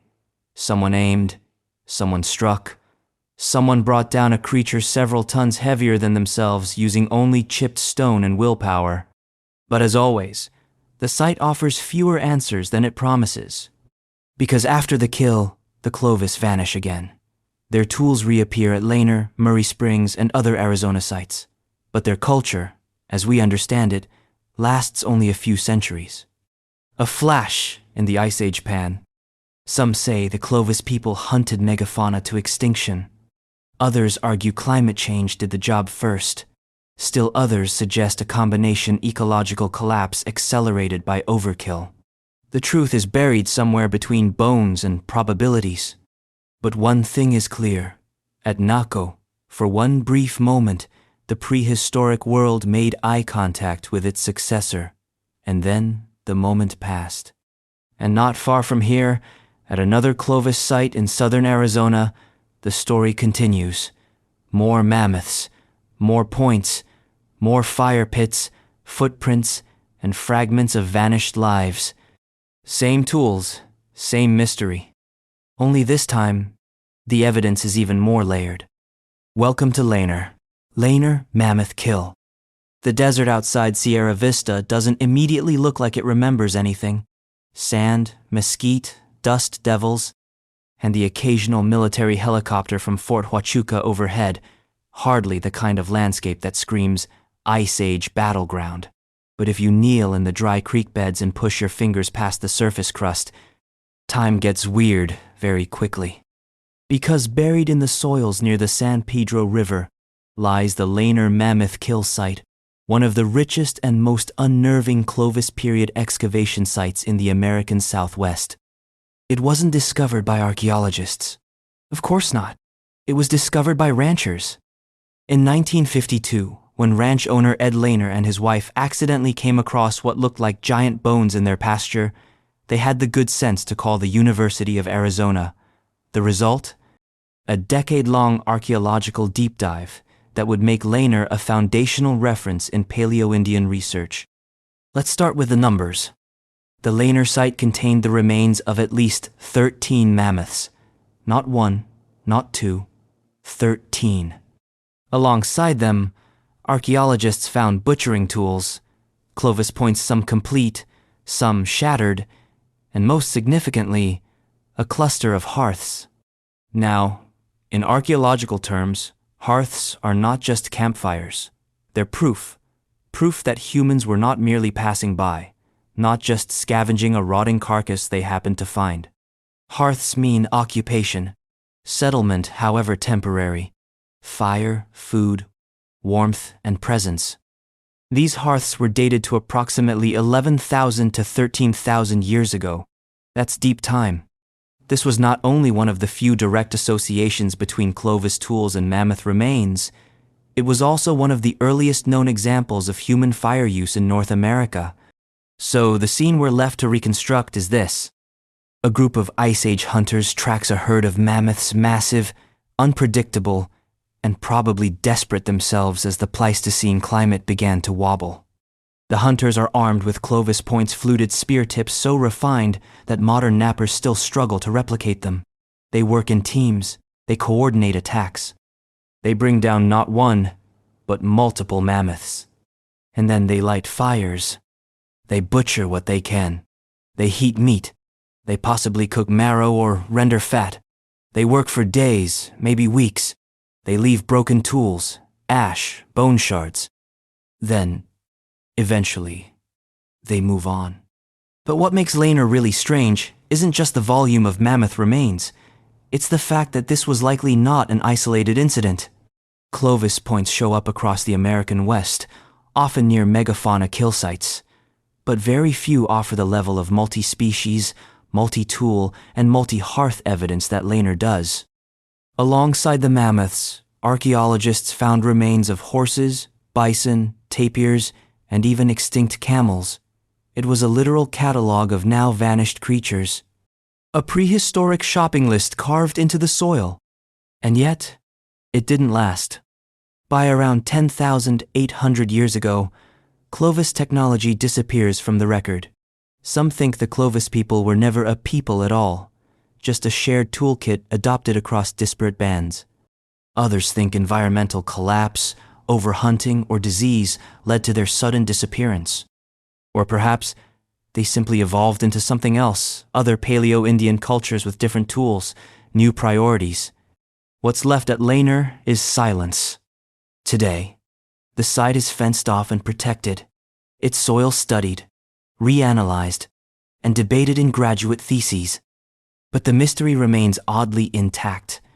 How did a group of people with stone weapons consistently bring down animals the size of school buses? Was it ambush, spear traps, environmental manipulation, sheer persistence hunting over long distances? Or did they just know something we don't? And speaking of knowing something, just a few miles away, in the same San Pedro Valley, lies another site. Less dramatic, maybe. Fewer mammoths, sure, but far more refined. A place where Clovis points outnumber bones, where signs of deliberate tool-making, preparation, and processing outshine the act of killing itself. A workshop, a kitchen, a staging ground, maybe a final chapter. It's called Murray Springs. Murray Springs Clovis Site. If Laner is the climax of the Clovis story in southern Arizona, a thundering confrontation between humans and beasts, then Murray Springs is the quiet aftermath, or maybe the prelude, or maybe both. That's the problem with Ice Age archaeology. The plot is compelling, but the chapters are out of order. Located just north of the Laner site, along the same San Pedro River corridor, Murray Springs was discovered in 1966 during a Bureau of Land Management survey. At first glance, it looked like another mammoth kill site, but the truth, as always, was less cinematic and more complex. Yes, mammoth bones were found here. So were horse and bison remains. And yes, Clovis points were discovered in association with those bones. But Murray Springs wasn't a slaughterhouse. It was something else entirely. A processing site. Imagine it. Hunters arrive not in chaos, but in coordination. They come not just to kill, but to prepare. Tools are prepped in advance. Spears are resharpened. Butchery is meticulous. Fire pits are dug. And around the hearths, yes, Murray Springs has hearths too. Materials are gathered, stored, perhaps even cooked. This was not a single event. It was a repeated behavior. Archaeologists found dozens of Clovis points here. Some broken, some discarded, some still usable. They also uncovered large flakes of chert and obsidian, used in tool making. The debris pattern suggests that Clovis hunters camped here multiple times, returning to this spot as a kind of seasonal headquarters. And that matters, because Murray Springs shows us a different side of the Clovis people, not as relentless predators, but as planners, craftsmen, strategists. The hunting may have happened elsewhere. The kill, the adrenaline, the chaos, that was off-site. What Murray Springs offers is the intelligence behind the action, a place of preparation and refinement. There's also something chilling in how quiet the site feels today. No monumental structures, no stone circles, just a shallow arroyo and the echo of activities too old for memory. The hearths are faint, the bones are scattered, but the logic behind the site, the careful return to the same location, the reuse of tools, the shared knowledge across generations feels oddly contemporary. And then there's the environmental backdrop. Around 13,000 years ago, this valley would have looked radically different. Cooler, wetter, lusher. Giant mammals roamed freely. Rivers flowed year-round. The San Pedro wasn't a ribbon of sand. It was a living artery. Clovis people followed its pulse. That's why so many early sites cluster along this corridor. But then, the climate shifted. The Pleistocene began to collapse into the Holocene. Water dried up. Megafauna vanished. And with them, the Clovis toolkit. Murray Springs, in this light, becomes a kind of elegy, a final stanza of a poem written in blood and flint, a place where people tried to outthink extinction and, for a moment, succeeded. And then, as with so many places in Arizona, they left. Their tools remain, their fires cold, their bones scattered. But if you trace their movements northward into the high canyons of central Arizona, you'll find that not all their stories were carved into soil. Some were etched into stone. Thousands of them, all waiting to be read. Agua Fria's petroglyph fields. If you want to hear a story in Arizona that's older than writing, older than empire, older than any nation that's ever drawn a border on a map, go to the edge of the Agua Fria River, just north of Phoenix. Step away from the freeway hum, climb the basalt mesas, and look down. Not for bones, not for pots, not for gold. Look for the scratches. On the canyon rims and lava bluffs of the Agua Fria National Monument are hundreds of petroglyph panels, images carved, pecked, and scraped into black volcanic rock. Spirals, stick figures, circles, snakes, deer, mountain lions, thunder beings, labyrinths, abstract grids, starbursts. Some are cryptic, some seem playful. Others are eerily precise, as if they were never meant to be seen, only felt. These aren't casual doodles, they're messages. We just don't know what they say. That's the mystery. Not that the petroglyphs exist, we've known that for decades. What remains unsolved is why they exist in such volume, density, and silence. Let's talk scale. There are an estimated 3,000 individual glyphs across the Agua Fria mesas. They're concentrated in clusters, often near water, pathways, or ancient habitation sites. Some are tucked under overhangs, visible only at certain times of day. Others face the sky, exposed to sun, rain, and wind, as if they were meant to fade over time or endure beyond it. Chronologically, the glyphs are tough to pin down. There's no organic pigment to radiocarbon date, no paper trail, but stylistically, many resemble what's called the Western Archaic tradition, which could place some panels as far back as 2000 BCE, though most likely, the majority were created between AD 1000, 100, and 1450 by people of the Peri Mesa tradition, often considered a frontier hohokam derivative or regional cultural blend. That timing is suspicious, because around AD 1250, Peri Mesa became a magnet for migration. Groups from the desert lowlands began moving up to the mesa tops, building pueblos and forming aggregated communities. The result? Dozens of new settlements, coordinated water management, and somehow this explosion of rock art. So what changed? One theory is that the petroglyphs reflect ritual consolidation. As new people arrived and diverse communities mixed, they needed shared symbols, cultural shorthand, to anchor identity in a shifting landscape. In this view, the glyphs are not graffiti. They're a ritual language, a way to write belief into stone. Another theory suggests territorial marking, that as competition for arable land increased, communities used glyphs to say, in effect, we are here. This place is claimed. This place has meaning. The problem is that the symbols aren't uniformly aggressive or even consistent. Some repeat across miles, others are unique to a single boulder, and many are clustered together with no apparent pattern at all. Then there's the calendrical interpretation. Some researchers believe that particular glyphs, sunbursts, spirals, or snake forms track solar movements, seasonal shifts, or even star alignments. That the rocks functioned as open-air observatories, tools to sync community life with celestial rhythms. The problem? Most of the alignments only work some of the time, and many glyphs defy any astronomical reading altogether. Which brings us to the real, unsettling possibility. What if the petroglyphs were never meant to be read in the way we expect? What if they're not a language at all? Not communicative, but evocative. Spiritual fingerprints, left not to explain, but to imprint, to mark presence, not to narrate it. Some indigenous traditions suggest that rock art sites are portals, thresholds between worlds, where ancestors, spirits, and deities can be contacted or acknowledged. In this view, glyphs aren't symbols. They're offerings, or invitations, or warnings.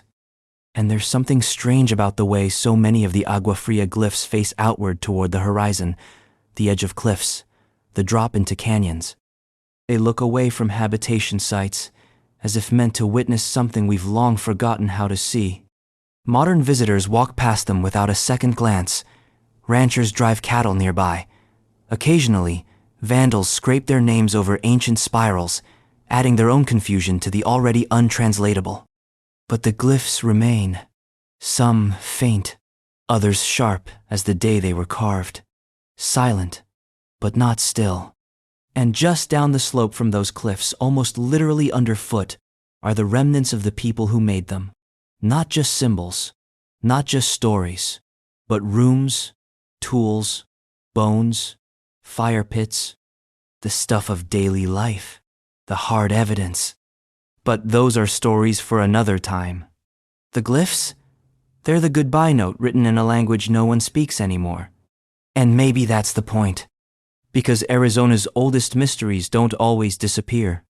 Sometimes they stay just long enough for us to realize we'll never understand them. Then they fade back into the rock.